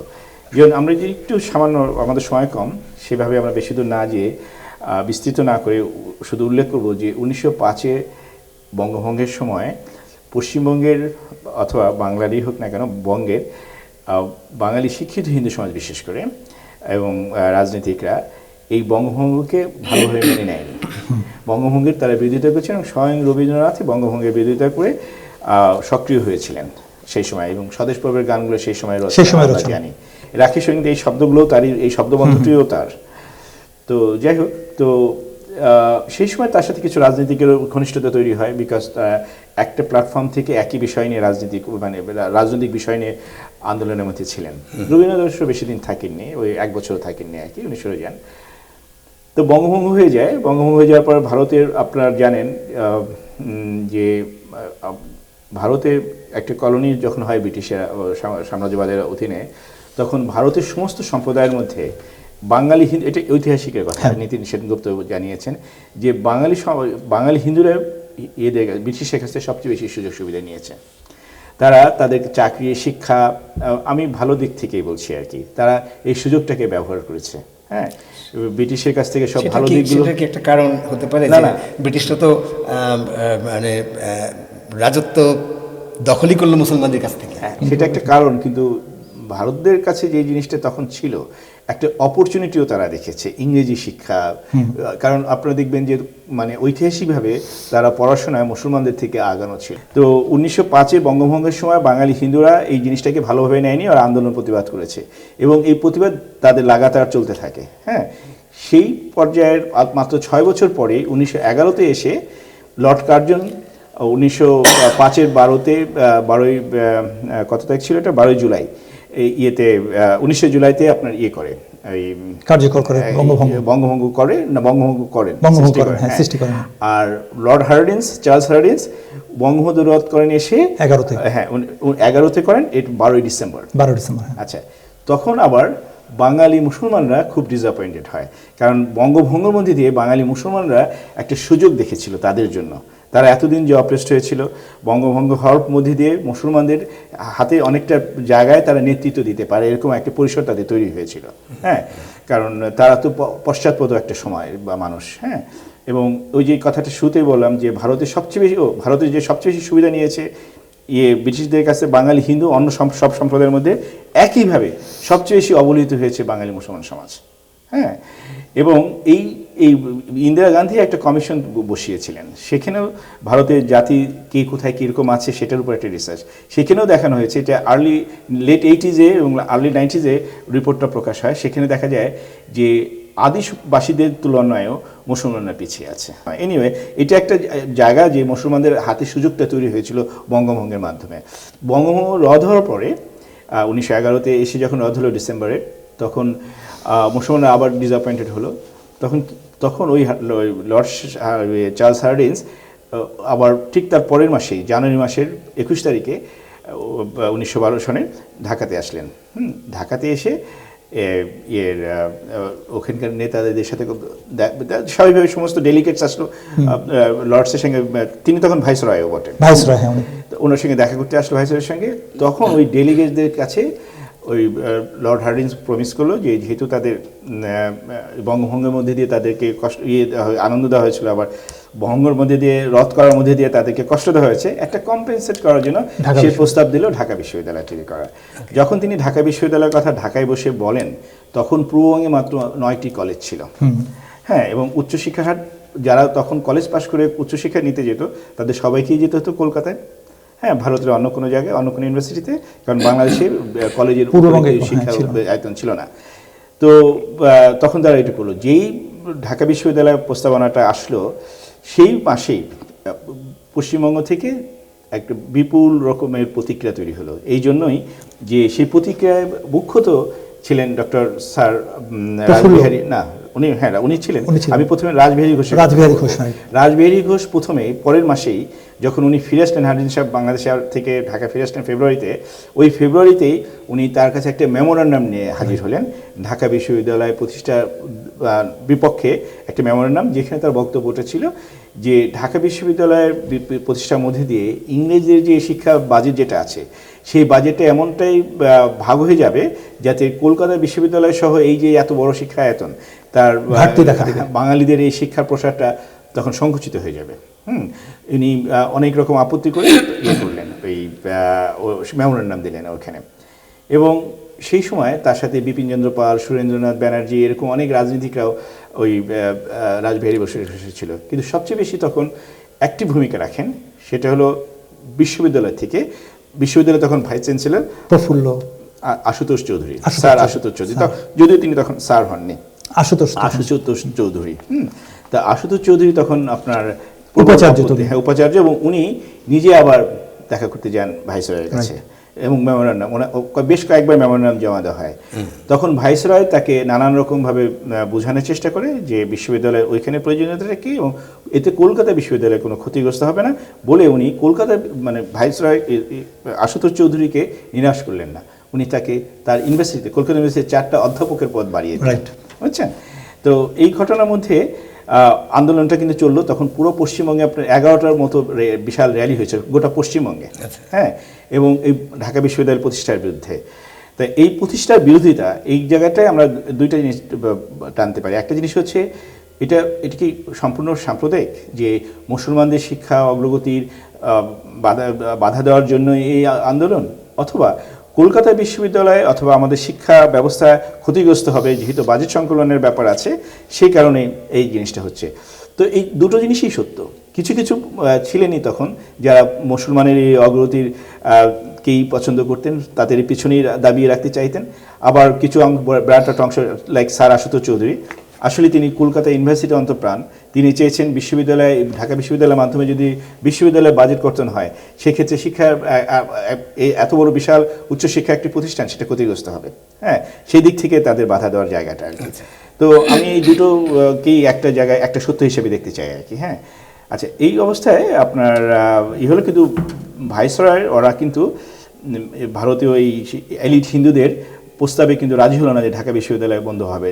কিন্তু এর মধ্যে প্রথম বিশ্বযুদ্ধের ডামাডোল, রবীন্দ্রনাথের যোগটা কোথায়? স্যার রাসবিহারী, বিশেষ করে আশুতোষ চৌধুরী, হ্যাঁ, এরা রবীন্দ্রনাথের অত্যন্ত ঘনিষ্ঠ জন। হ্যাঁ, এতটাই ঘনিষ্ঠ যে প্রমোদ চৌধুরী রবীন্দ্রনাথের ইন্দিরা দেবীর হাজব্যান্ড, আপনার ইন্দিরা দেবী রবীন্দ্রনাথের ভ্রাতুষ্পুত্র, সত্যেন্দ্রনাথ ঠাকুরের মেয়ে। হেমেন্দ্রনাথ ঠাকুরের মেয়ে হচ্ছে প্রতিভা ঠাকুর। এই যে বাল্মীকি প্রতিভা নাটক আমরা শুনিয়ে দেখিয়ে, বাল্মীকি নাটকটার নাম ছিল বাল্মীকি, পরে প্রতিভার গানের গুণে রবীন্দ্রনাথ ওই নাটকটার নামই দেন বাল্মীকি প্রতিভা। প্রতিভা এত সুন্দর গান করে। এই প্রতিভা হেমেন্দ্রনাথ ঠাকুরের রবীন্দ্রনাথের আরেক ভাইয়ের মেয়ে। এর সাথে বিয়ে হয় আপনার আশুতোষ চৌধুরীর, বুঝছেন। তার মানে পারিবারিক সূত্র, বন্ধুত্ব এবং এই ইন্টেলিজেন্সিয়া একটা যে যোগাযোগ, শিক্ষিত মানুষের সংস্কৃতবান মানুষদের একটি যে আত্মার যোগাযোগ তখন তৈরি হয়েছিল, কারণ তখন তো আর আজকের মতো করে 1 লক্ষ পিএইচডি হোল্ডার সেখানে ছিল না। শিক্ষিত মানুষের পরিবেশ এবং পরিমণ্ডলটা ছিল সীমিত, কিন্তু জোরালো, হ্যাঁ, অনেক গভীর খুব, হ্যাঁ। তো সেই কারণে এদের মধ্যে সবার মধ্যে একটা আত্মীয়তা ছিল আর কি, যোগাযোগ ছিল। তো সেই অর্থে আত্মীয়তা। এখন এখন রবীন্দ্রনাথকে তখন অনুমান করে নেওয়া হলো যে রবীন্দ্রনাথের ঘনিষ্ঠ সহচর যারা বন্ধু আত্মীয়, এরাই ঢাকা বিশ্ববিদ্যালয়ের প্রতিষ্ঠানের বিরোধিতা করছে, কাজে এর মধ্যে রবীন্দ্রনাথ আছে। কিন্তু কোনো রকম সেই সময় থেকে, তার আগে থেকেই রবীন্দ্রনাথের প্রতিদিনের ঘটনাপঞ্জি লিখিত আছে। রবীন্দ্রনাথের প্রতিটি কবিতার নিচে যেরকম তারিখ বা স্থান থাকে, তার ডায়েরি আছে, তার জীবনীকাররা জীবনী গ্রন্থ লিখছে, স্মৃতিকাররা স্মৃতিচারণ করছেন। আচ্ছা, তার মানে রবীন্দ্রনাথের সমস্ত কিছু খুব ডকুমেন্টেড, একেবারে প্রামাণ্য হয়ে আছে কোন দিন কি ঘটছে আর কি। যেই সময় ওই যে 28শে গড়ের মাঠের মিটিং, যেটা 28শে মার্চ গড়ের মাঠে যে 11টা র্যালি শেষ ভাষণটা হবে গড়ের মাঠে, বিশাল নাকি আয়োজন, সেখানে সভাপতিত্ব করবেন রবীন্দ্রনাথ, ভাষণ দেবেন রবীন্দ্রনাথ আর কি, হ্যাঁ।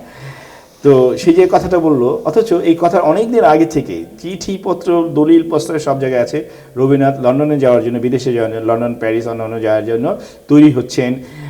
সবার কাছে রটেনস্টাইন যে ব্রিটিশ, তার কাছে চিঠি লেখা, এখানে সব আয়োজন হচ্ছে, উনি বাইরে যাবেন আর কি, লন্ডনে আসবেন। তার টিকিট কাটা হয়েছে 19শে মার্চ। তিনি ওই সিটি অফ প্রিন্স বলে যে জাহাজে কলকাতা থেকে লন্ডনের উদ্দেশ্যে রওনা হবে, সেই জাহাজে উনি যাবেন। সেই জাহাজে আগের দিন 18 মার্চে তার সমস্ত জিনিসপত্র ওখানে তুলে দেওয়া হয়েছে, বাক্স প্যাটারা সব। রথীন্দ্রনাথ সেই সমস্ত জিনিস তত্ত্বাবধান করছেন। রথীন্দ্রনাথ এবং যাবেন, তার স্ত্রী প্রতিমা দেবীও যাবেন তার সঙ্গে। কিন্তু তারা আসলে সিঙ্গাপুর হয়ে তারা একটা বিশ্বভ্রমণের প্ল্যানিং তাদের তখন ছিল, প্রতিমা দেবীদের। কিন্তু যেদিন রবীন্দ্রনাথ যাবেন, সেই দিন আগের দিন ওই আশুতোষ চৌধুরীর বাড়িতেই রবীন্দ্রনাথের দাওয়াত ছিল, হ্যাঁ। এবং সেই দাওয়াতে বাল্মীকি প্রতিভার একটা ড্রেস রিহার্সেল হয়। তো ওই ড্রেস রিহার্সেল হয়, নাটকটা দীনেন্দ্রনাথ ঠাকুর, দীনু ঠাকুর গানের ভান্ডারী, তিনি বাল্মীকি চরিত্রটা করেন, যেটা রবীন্দ্রনাথ শুরু করেছিলেন আর কি, হ্যাঁ। তো ওই স্টেজ রিহার্সেলটা হয়। যেই নাটকটা পরবর্তীকালে 22শে মার্চ হবে ওই লর্ড হার্ডিঞ্জের স্ত্রীর বিদায় সম্বর্ধনা হিসেবে, হ্যাঁ। সেটা ড্রেস রিহার্সেল হচ্ছিল আশুতোষ চৌধুরীর বাড়িতে, বুঝছেন। ওই দিন রবীন্দ্রনাথকে যেদিন দাওয়াত দিয়েছেন, অর্থাৎ রবীন্দ্রনাথ সেদিন খাওয়া দাওয়া করেছেন, রাত্রি জেগেছেন, বাড়িতে এসছেন, এবং এসে রথীন্দ্রনাথ তার স্মৃতিতে লিখছেন যে বাবা সে রাতে আর ঘুমাননি, বসে নানান জনের কাছে নাকি চিঠি লিখেছেন, হ্যাঁ। তো অর্থাৎ উনি এক ধরনের উত্তেজনা, অস্থিরতার মধ্যে ছিলেন। পরের দিন সকালবেলায় হচ্ছে তার জাহাজে, এবং তিনি একটু লম্বা সময়ের জন্য বিদেশ চলে যাচ্ছেন, হ্যাঁ। তো সকালে মুখ ধুতে যেয়ে তার মাথা ঘুরে তিনি পড়ে যান। এবং সকালে যখন রথীন বলছে যে সকালে যখন বাবাকে দেখি, তখনই আমরা ডাক্তারের সাথে যোগাযোগ করেছি, বাবাকে দেখে খুব মনে হচ্ছিল বাবা সুস্থ নেই, এত বড় জার্নি করবে আর কি, হ্যাঁ। সে সারা রাত ঘুমায়নি। যাই হোক, মাথা ঘুরে পড়ে যাওয়ার পর ডাক্তাররা তাকে বললো যে আপনার কিছুদিন বিশ্রাম নিয়ে যেতে হবে।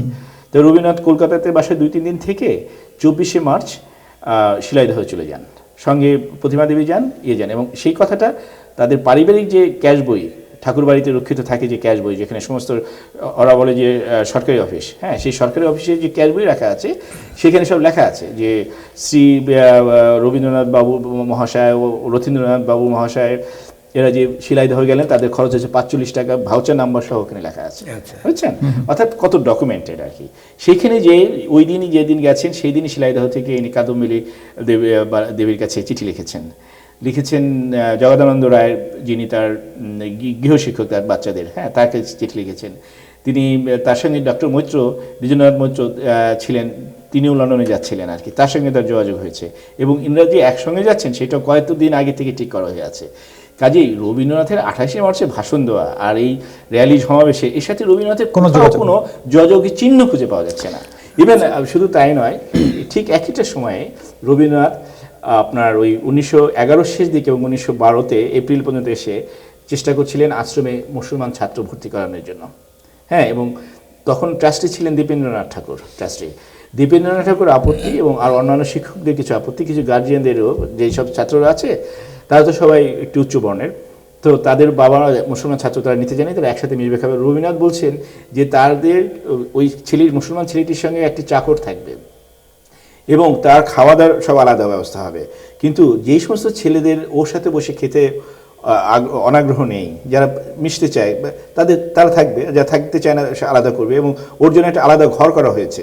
মুসলমান ছেলেটা সে ওই ঘরে থাকবে, আর ব্যবস্থা করা হয়েছে একটা ঘরের, যে মুসলমান ছেলেটাই তার চাকর থাকবে, মানে সেও একজন বড় লোকের পুত্র বোঝাই যাচ্ছে, কিন্তু সে রবীন্দ্রনাথের এই শিক্ষায় আশ্রম শিক্ষা দিতে চান, নিয়ে আসতে চান তার ছেলেকে। হ্যাঁ, তো রবীন্দ্র মানসিকতার মধ্যে ঢাকা বিশ্ববিদ্যালয়ে মুসলমানদের জন্য একটা শিক্ষা প্রতিষ্ঠান হবে, এই বিরোধিতার কোনো লেশমাত্র কোনো ইঙ্গিতে অন্য জায়গাতেও নাই। যেমন তিনি শুধু তাই নয়, তিনি আত্মশক্তি এবং আত্মপরিচয় বলে প্রবন্ধের মধ্যেও এই মুসলমানদের যে শিক্ষার জন্য আলাদা বিশ্ববিদ্যালয় তৈরি হওয়া, তাদেরকে আরও বেশি করে নিজেদের সংস্কৃতি, নিজেদের ধর্মীয় অনুষঙ্গ ব্যবহার করার জন্য সে আবুল ফজল থেকে শুরু করে আবুল হোসেন থেকে বুদ্ধিমুক্তি আন্দোলনে যারা আমাদের নেতা ছিলেন, তাদেরকে বারবার উনি পরামর্শ দিয়েছেন।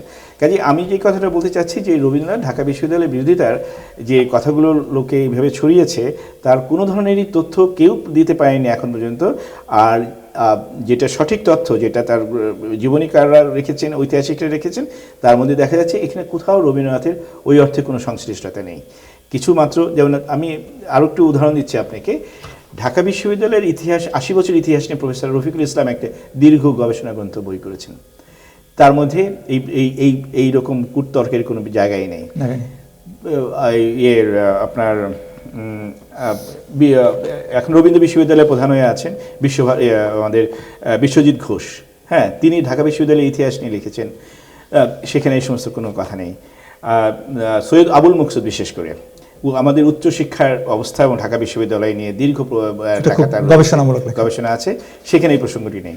তার থেকেও বড় কথা, ঢাকা বিশ্ববিদ্যালয় প্রতিষ্ঠা হলো 1921-এ, তার অল্প দিনের পর রবীন্দ্রনাথকে বারবার করে তাকে দাওয়াত দেওয়া হলো। সমস্ত অধ্যাপকরা, ডিনরা এখানে রবীন্দ্রনাথকে বিশ্ববিদ্যালয়ে আসবার জন্য আমন্ত্রণ জানাচ্ছিল, অনেকগুলো আমন্ত্রণ, কিন্তু শারীরিক এবং বিদেশ ভ্রমণ নানান প্রোগ্রামের কারণে রবীন্দ্রনাথ আসতে পারেনি। কিন্তু এই ঢাকা বিশ্ববিদ্যালয়ে রবীন্দ্রনাথ আসলেন সমাবর্তন অনুষ্ঠানে 1926 সনে, এবং সেখানে এসে এই নবাব বাড়ির আহসানুল্লাহ নবাব বাড়ির তাদের যে নিজস্ব যে বোট তোরাগে উনি রাত্রি যাপন করছেন।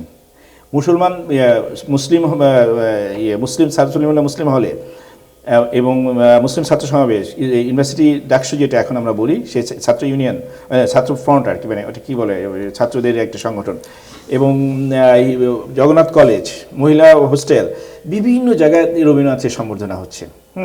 এবং কুমিল্লাও গেলেন, এখানে ভাষণ দিচ্ছেন, এটা সব কিছু করছেন আর কি। সেই সময়কার কাগজে এত সব মুসলমানের ভিতরে রবীন্দ্রনাথ আছেন।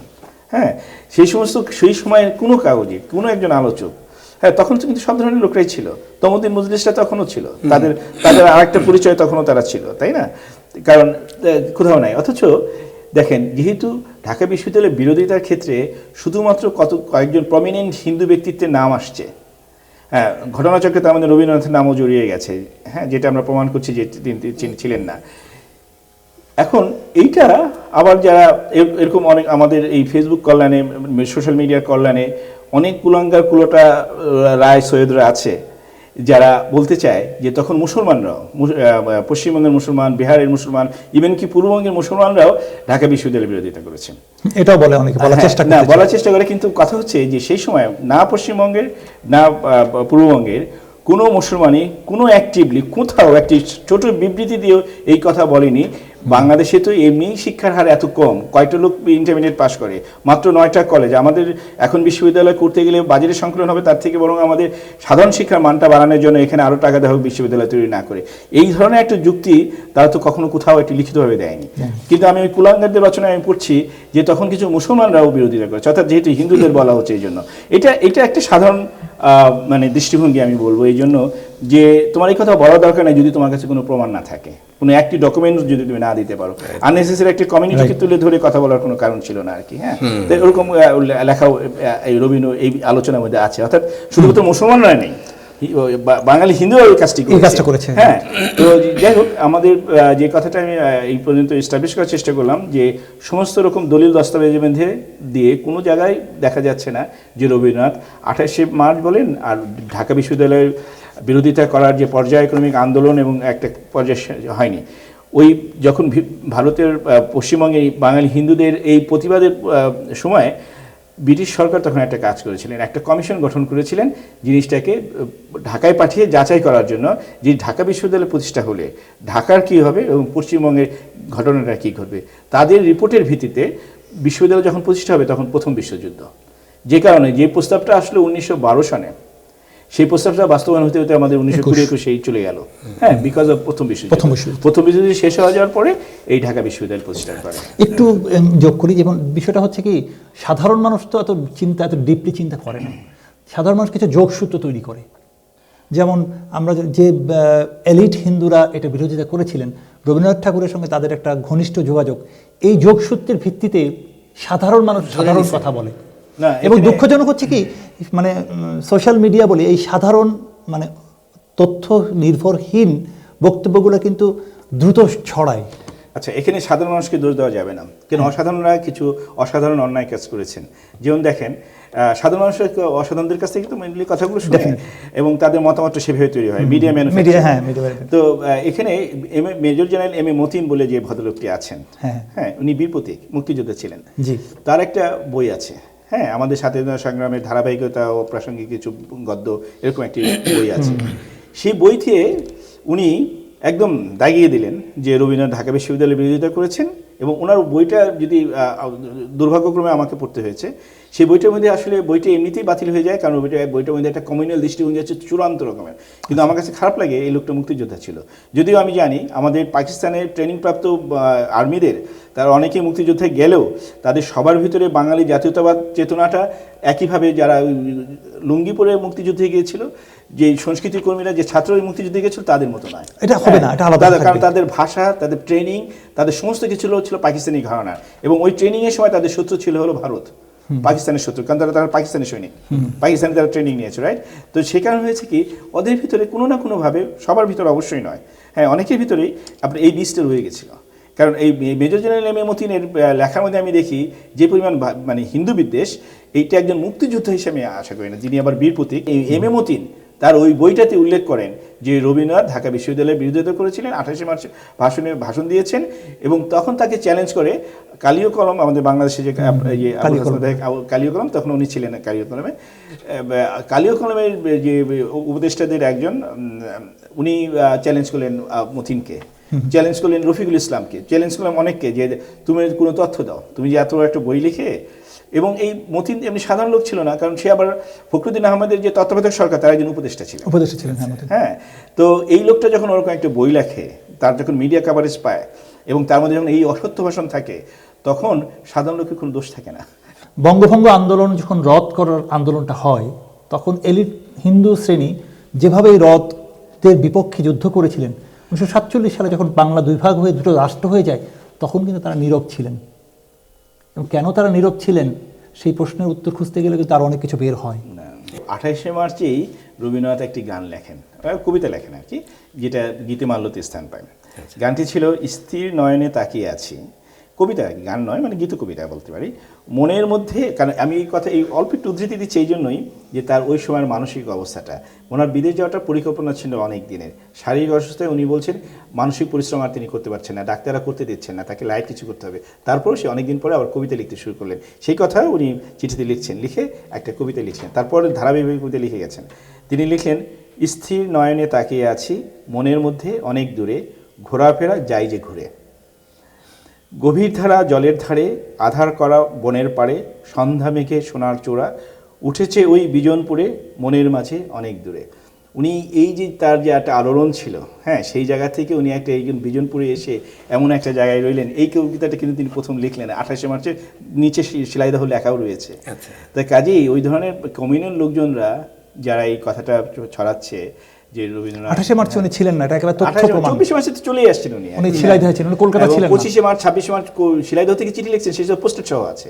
অর্থাৎ আপনার মানে সমস্ত রকমভাবে ডকুমেন্টেড যে রবীন্দ্রনাথ ওই সময়তে ছিলেনই না, এবং এত সব র্যালি এবং আন্দোলনের যে প্রক্রিয়াটা চললো, কোথাও রবীন্দ্রনাথকে পাওয়া, একটা মিটিংও তো রবীন্দ্রনাথ ছিলেন না, কোথাও নয়। আচ্ছা, আরেকটা জিনিস ধরেন, এখানে কিন্তু রবীন্দ্রনাথ ঠাকুর নিজ থেকে ঢাকা বিশ্ববিদ্যালয়ের পক্ষেও কোনো মন্তব্য বা বিরতি দেননি। এখন অনেকে হয়তো ধরে নিতে পারে নীরবতাই সম্মতির লক্ষণ। এবং তিনি সেই সময় বিদেশ যাওয়া নিয়ে এত ব্যস্ত ছিলেন, তার কবিতা অনুবাদ এবং গীতাঞ্জলি কবিতা যে অনুবাদ শুরু হয়, ওই যে শিলাইদহে চলে গেলেন অসুস্থ হয়ে, ওইখানে বসেই তিনি আবার সেই গীতাঞ্জলি কবিতা অনুবাদ করতে শুরু করেন, যে গীতাঞ্জলি নিয়ে পরবর্তীকালে রবীন্দ্রনাথের আইকন বুক হয়ে যায়, রাইট? তো এই প্রক্রিয়ার মধ্যে রবীন্দ্রনাথ আসলে ঢাকা বিশ্ববিদ্যালয়ের বিরোধিতা যারা করেছিল, এইটা এই ইস্যুটাতে নিয়ে রবীন্দ্রনাথ কোনো মন্তব্য করেনি, এই কথাটা সত্য। কিন্তু রবীন্দ্রনাথকে যদি আমি দেখি, তখন বছরের খানিকের মতো কাছাকাছি সময় তিনি ছিলেন বিদেশে, এবং তার সেখানে অপারেশনও হয়। হ্যাঁ, অপারেশন হয়। তা কাজেই আমি হতে পারে রবীন্দ্রনাথ নিশ্চয়ই অবসর ছিল একটা স্টেটমেন্ট দেওয়া, কিন্তু রবীন্দ্রনাথ এই স্টেটমেন্ট দিয়ে কী বলবে যে আমি বিশ্ববিদ্যালয়ের পক্ষে? হ্যাঁ, কিন্তু এরকম পক্ষ বিপক্ষে ব্যাপার নয়। আপনি যদি খেয়াল করেন যে জিনিসটা মুসলমান কমিউনাল যারা, তারা বলার চেষ্টা করছে যে এটা হিন্দুরা বিদ্বেষপ্রসূত এটা করেছে, আর ওই হিন্দু নেতারা কিন্তু সেই জিনিসটাকে ফোকাস করেননি, সবার সামনে এনেছেন একটি স্ট্যাটিস্টিক্স। কলকাতা ইউনিভার্সিটি প্রতিষ্ঠার মাধ্যমে ব্রিটিশের যে বাজেট আছে বিশ্ববিদ্যালয়ের জন্য, সেই বাজেট ঘাটতি হবে এবং বিশ্ববিদ্যালয়ের শিক্ষা ক্ষতি হবে, সেই দিক থেকে তারা না করছেন। রবীন্দ্রনাথ কলকাতা বিশ্ববিদ্যালয়ের সাথে অত্যন্ত ঘনিষ্ঠ ছিলেন, তার পুরো পরিবার। হ্যাঁ, সেই ক্ষেত্রে রবীন্দ্রনাথ হয়তো বা সেখানে আর কোনো কথা বলেনি, কারণ বিশ্ববিদ্যালয়ের স্বার্থে একটা কথা বলছে। কিন্তু ঢাকা বিশ্ববিদ্যালয়ের বিরোধিতা করে তার কোথাও একটি শব্দ বর্ণও নেই। তবে আপনি প্রশ্নটা করে ভালো করেছেন যে আরেকটা প্রশ্ন, মানে আমি যারা এই পক্ষে বলতে চাই তাদের সঙ্গে এটা নিয়ে কথা হয়, সেখান থেকে আমি সেই উদ্ধৃতি দিয়ে আপনার সঙ্গে কথা বলছি। রবীন্দ্রনাথ ঠাকুরের ধরেন হিন্দু মুসলিম ঐক্য নিয়ে কোনো কাব্যগ্রন্থ কি আছে, কোনো কবিতা কি আছে? তার কবিতা তো প্রত্যক্ষ নিয়ে, হ্যাঁ, যেটা আছে, যেটা আমরা মানব প্রেমের কথা বলি, কিন্তু সরাসরি মুসলিম শব্দ দিয়ে বা হিন্দু নিয়ে ঐক্য নিয়ে, হ্যাঁ আছে। হ্যাঁ, এই জিনিসটা আমরা যদি আরো বেশি প্রচার করি, আমরা বেশি আবৃত্তি করি, তাহলে হয়তো মানুষের মধ্য থেকে এই জায়গাটাতে দূরত্বটা, মানে মানুষের এই ভাবনার জায়গাটা পরিষ্কার হবে। হয় শুধু আচ্ছা, শুধু কবিতা নয়, আমি বলতে যাচ্ছিলাম কিছুদিন আগে আলাপ করছিলাম ওই ভদ্রলোকের সঙ্গে, যে আমরা রবীন্দ্রনাথকে এত খণ্ডাংশে, এত ক্ষুদ্র করে, এত ছোট একটা আয়তনে দেখি রবীন্দ্রনাথকে রবীন্দ্র চর্চার ক্ষেত্রে। মনে করেন আমরা এখন প্রবাসে আছি এবং দেশেও দেখি, দেশে তাও একটু আয়তনটা বড়। সেটা কি জানেন, এই যে বাবলু ভাইদের একটা রবীন্দ্রসঙ্গীত শিল্পী সংস্থা আছে এখানে, তার আগেও বাবলু ভাইদের তো নতুন সংগঠন, কিন্তু এর আগেও বাবলু ভাইরা এখানে স্থানীয়রা, বাবলু ভাই বলে নয়, মানে আমি নিউ ইয়র্কে ছিলাম, দেখেছি সব জায়গাতেই, ঢাকাতেও। আজকে 25 বছর, আজকে 22শে শ্রাবণ, রবীন্দ্রনাথের কিছু গান একদম চেনা, ওই 50-60টা গান বারবারই আমরা সেই গানগুলো শুনি। হ্যাঁ, অথচ এই যে রবীন্দ্রনাথের যে বিষয় বৈচিত্র্য, তার ভাবনার বৈচিত্র্য, এর মধ্যে তিনি যে ঐক্যের জন্য যে তার যে লড়াই, হ্যাঁ, সমাজের নানান বিরোধের মধ্যে তিনি শান্তি ঐক্য প্রতিষ্ঠার জন্য যে কাজগুলো করেছেন, সে গদ্যে, পদ্যে, নাটকে, ভাষণে, প্রবন্ধে, চিঠিতে, তার কোনো কিছুই কোনো সময়ই আমরা আমাদের আলোচনার একটা সাইডেও রাখি না। যার ফলে হয় কি, যারা শোনে, যারা গানের খুব একটা রস নিতে পারে না বা সমজদার নয় ওই অর্থে, যে তাদের কাছে খালি মনে হয় কি তোমরা একই গানে এক রবীন্দ্রনাথের গানই পেয়েছো, রবীন্দ্রনাথের আর কিছু নয়, তোমরা অন্য কিছু করতে পারো না। অথচ আমরা আরও রবীন্দ্রনাথের জন্মদিনেই আমরা রবীন্দ্রনাথকেই নেই, আরও হাজার রকমের রবীন্দ্রনাথকে নিয়ে আসতে পারি।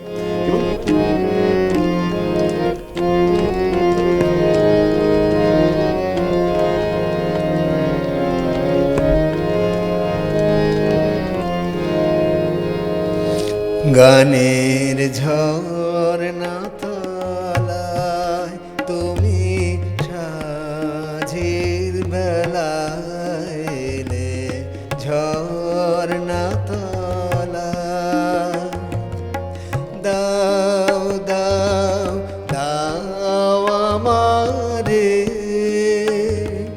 সোনার বরণ সুরের ধারা ঢেলে, গানের ঝর্ণা তলায়।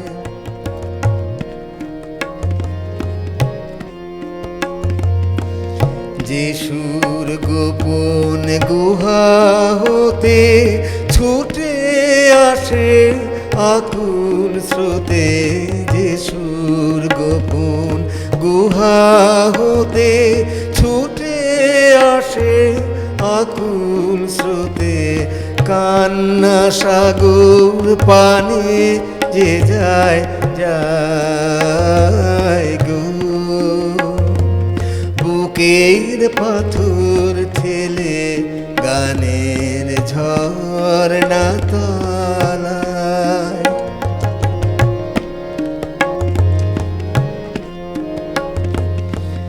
যে সুর উষার বাণী বয়ে আকাশে যায় ভেসে, রাতের কোলে যায় গো চলে, সোনার হাসি হেসে যে সুর উষার বাণী বয়ে আকাশে যায় ভেসে, যে সুর উষার বাণী বয়ে আকাশে যায় ভেসে, রাতের কোলে যায় গো চলে সোনার হাসি হেসে, যে সুর উষার বাণী বয়ে আকাশে যায় ভেসে, যে সুর চাপার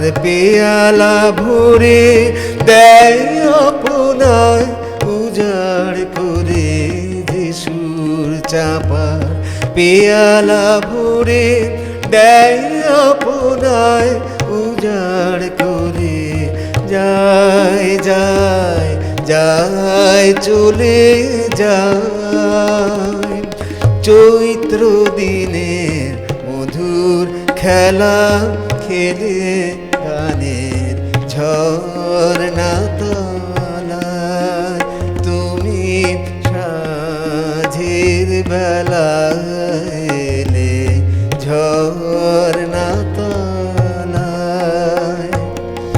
দাও দাও দাও আমারে সোনার বরণ সুরের ধারা ঢেলে, গানের ঝর্ণা তলায় তুমি সাঁঝের বেলা এলে ঝর্ণা তলায়।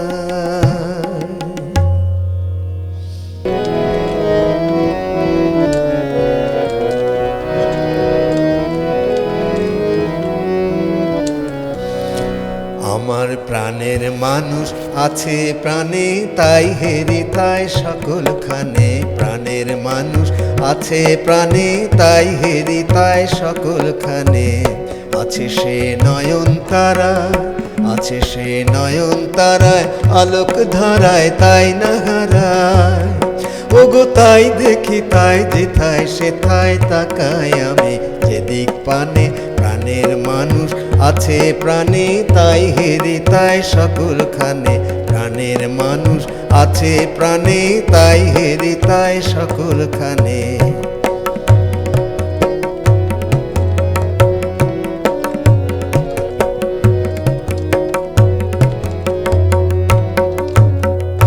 আমি তার মুখের কথা শুনবো বলে গেলাম কোথা, আমি তার মুখের কথা শুনবো বলে গেলাম কোথা,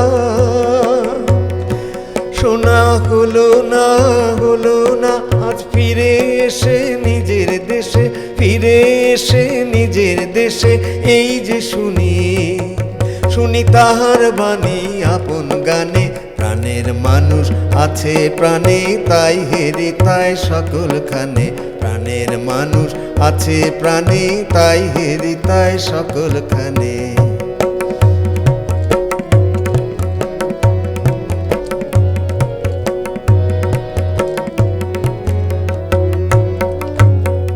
কে তোরা খুঁজিস তারে কাঙাল বেশে দাঁড়ে দাঁড়ে, কে তোরা খুঁজিস তারে কাঙাল বেশে দাঁড়ে দাঁড়ে, দেখা মেলে না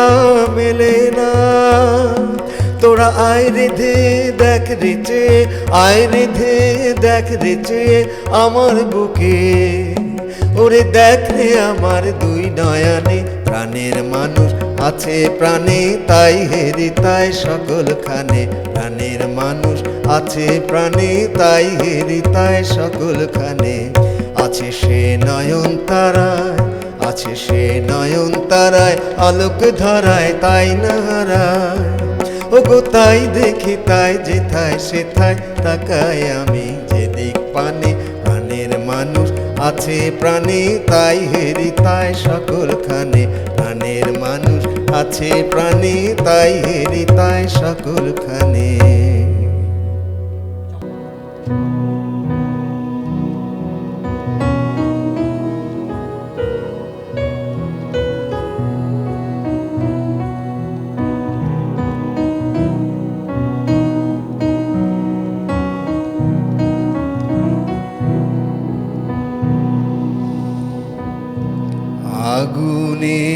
পরশমণি ছোঁয়াও প্রাণে, এই জীবন পূর্ণ করো, এই জীবন পূর্ণ করো, এই জীবন পূর্ণ করো, এই জীবন পূর্ণ করো দহন দানে,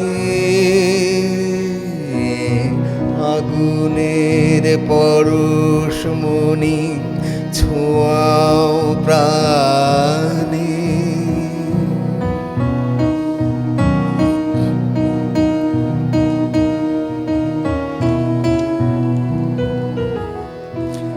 আমার এই দেহখানি তুলে ধরো, তোমার এই দেবালয়ে প্রদীপ করো, আমার এই দেহখানি তুলে ধরো, তোমার ওই দেবালয়ে প্রদীপ করো, নিশিদিন আলো শিখা জ্বলুক গানে, নিশিদিন আলো শিখা জ্বলুক গানে,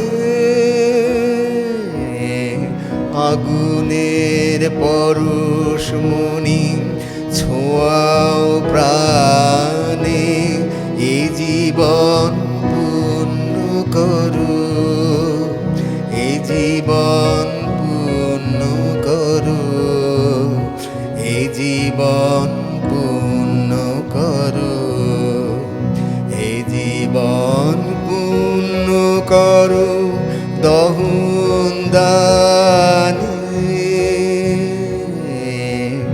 আগুনের পরশমণি ছোঁয়াও প্রাণে।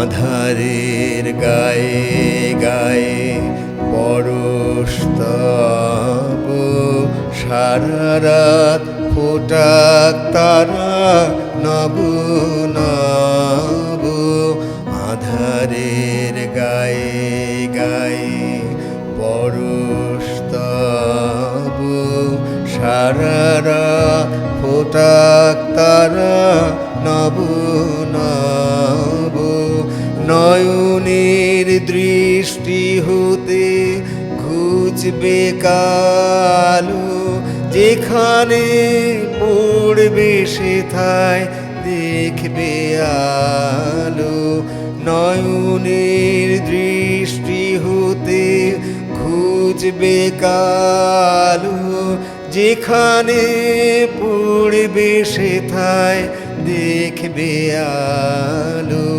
ব্যথা মোর উঠবে চলে ঊর্ধ্বপানে, ব্যথা মোর উঠবে জ্বলে ঊর্ধ্বপানে, আগুনের পরশমণি ছোঁয়াও প্রাণে, এ জীবন পূর্ণ করো, এ জীবন পূর্ণ করো, এ জীবন পূর্ণ করো, এ জীবন পূর্ণ করো দহন দানে, আগুনের পরশমণি ছোঁয়াও প্রাণে।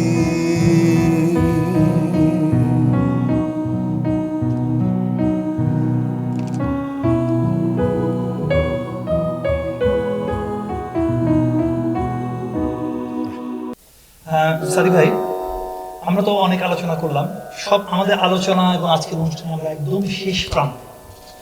আমরা জানি রবীন্দ্রনাথ ঠাকুর বাংলাদেশের জাতীয় সঙ্গীতের রচয়িতা, ভারতের জাতীয় সঙ্গীতের রচয়িতা, এমনকি আমরা অনেকেই জানি না শ্রীলঙ্কারও জাতীয় সঙ্গীতের রচনা কিন্তু রবীন্দ্রনাথ ঠাকুর। এক ব্যক্তি তিনটা দেশের না, এখানে বোধহয় একটু শ্রীলঙ্কার ব্যাপারটা বোধহয় আমি একটু জানি।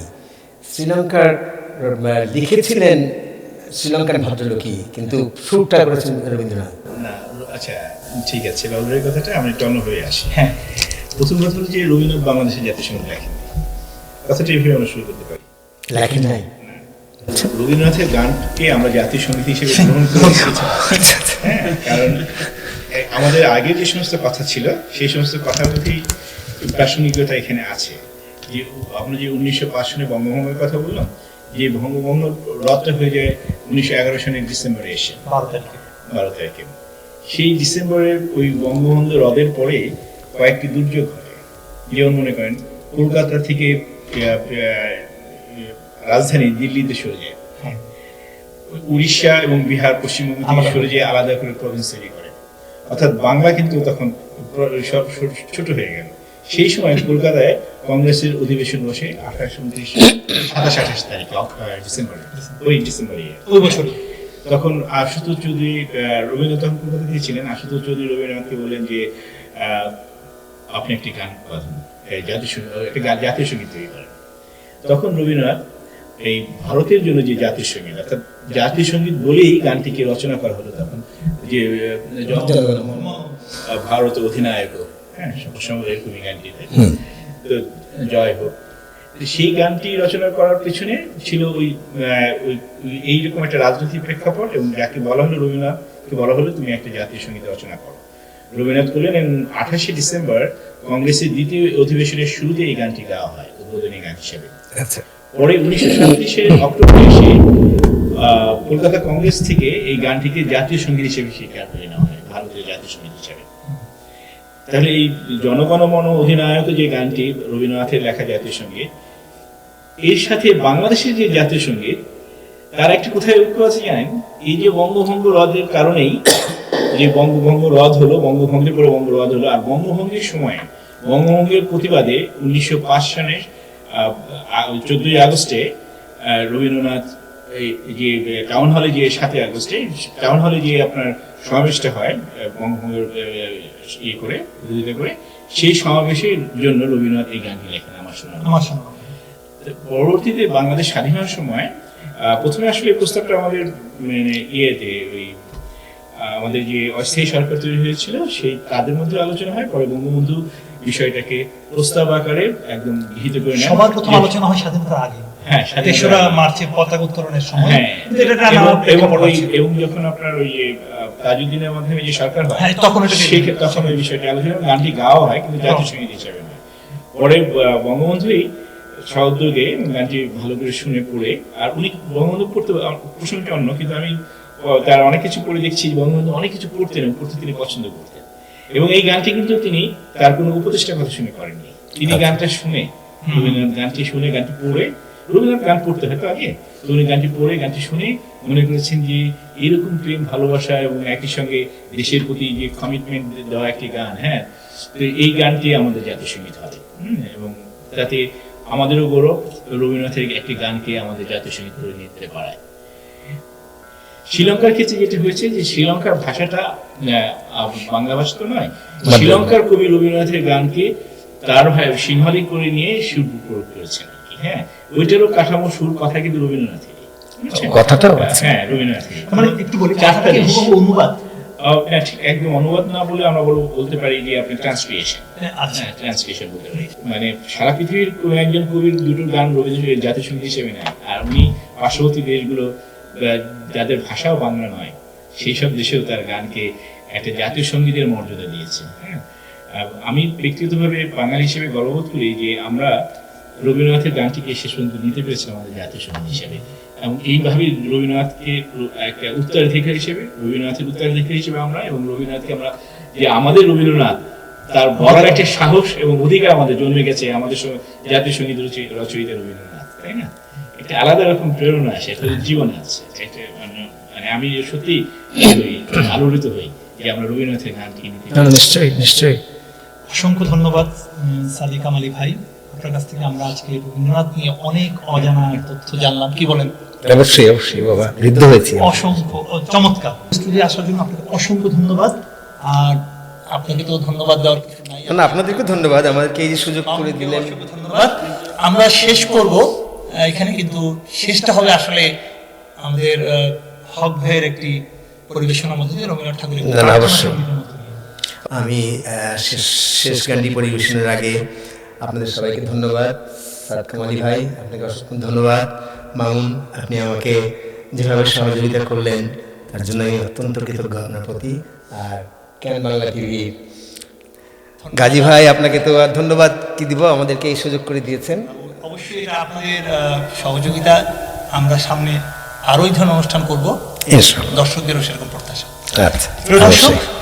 আজ এই পর্যন্তই। ভালো থাকবেন, সুস্থ থাকবেন। আমার মাথা নত করে দাও হে তোমার চরণ ধুলার তলে, সকল অহংকার হে আমার ডুবাও চোখের জলে, আমার মাথা নত করে দাও হে তোমার চরণ ধুলার তলে।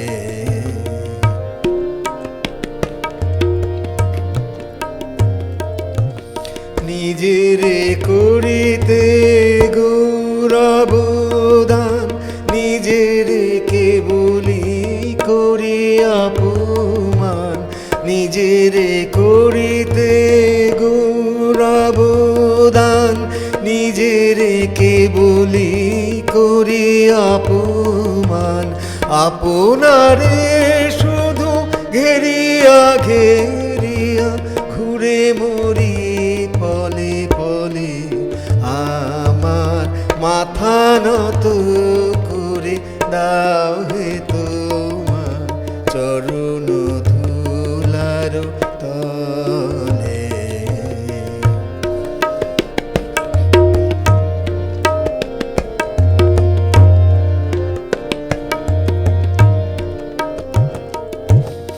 আমারে না যেন করি প্রচার, আমার আপন কাজে তোমারি ইচ্ছা করো হে পূর্ণ, আমার জীবন মাঝে।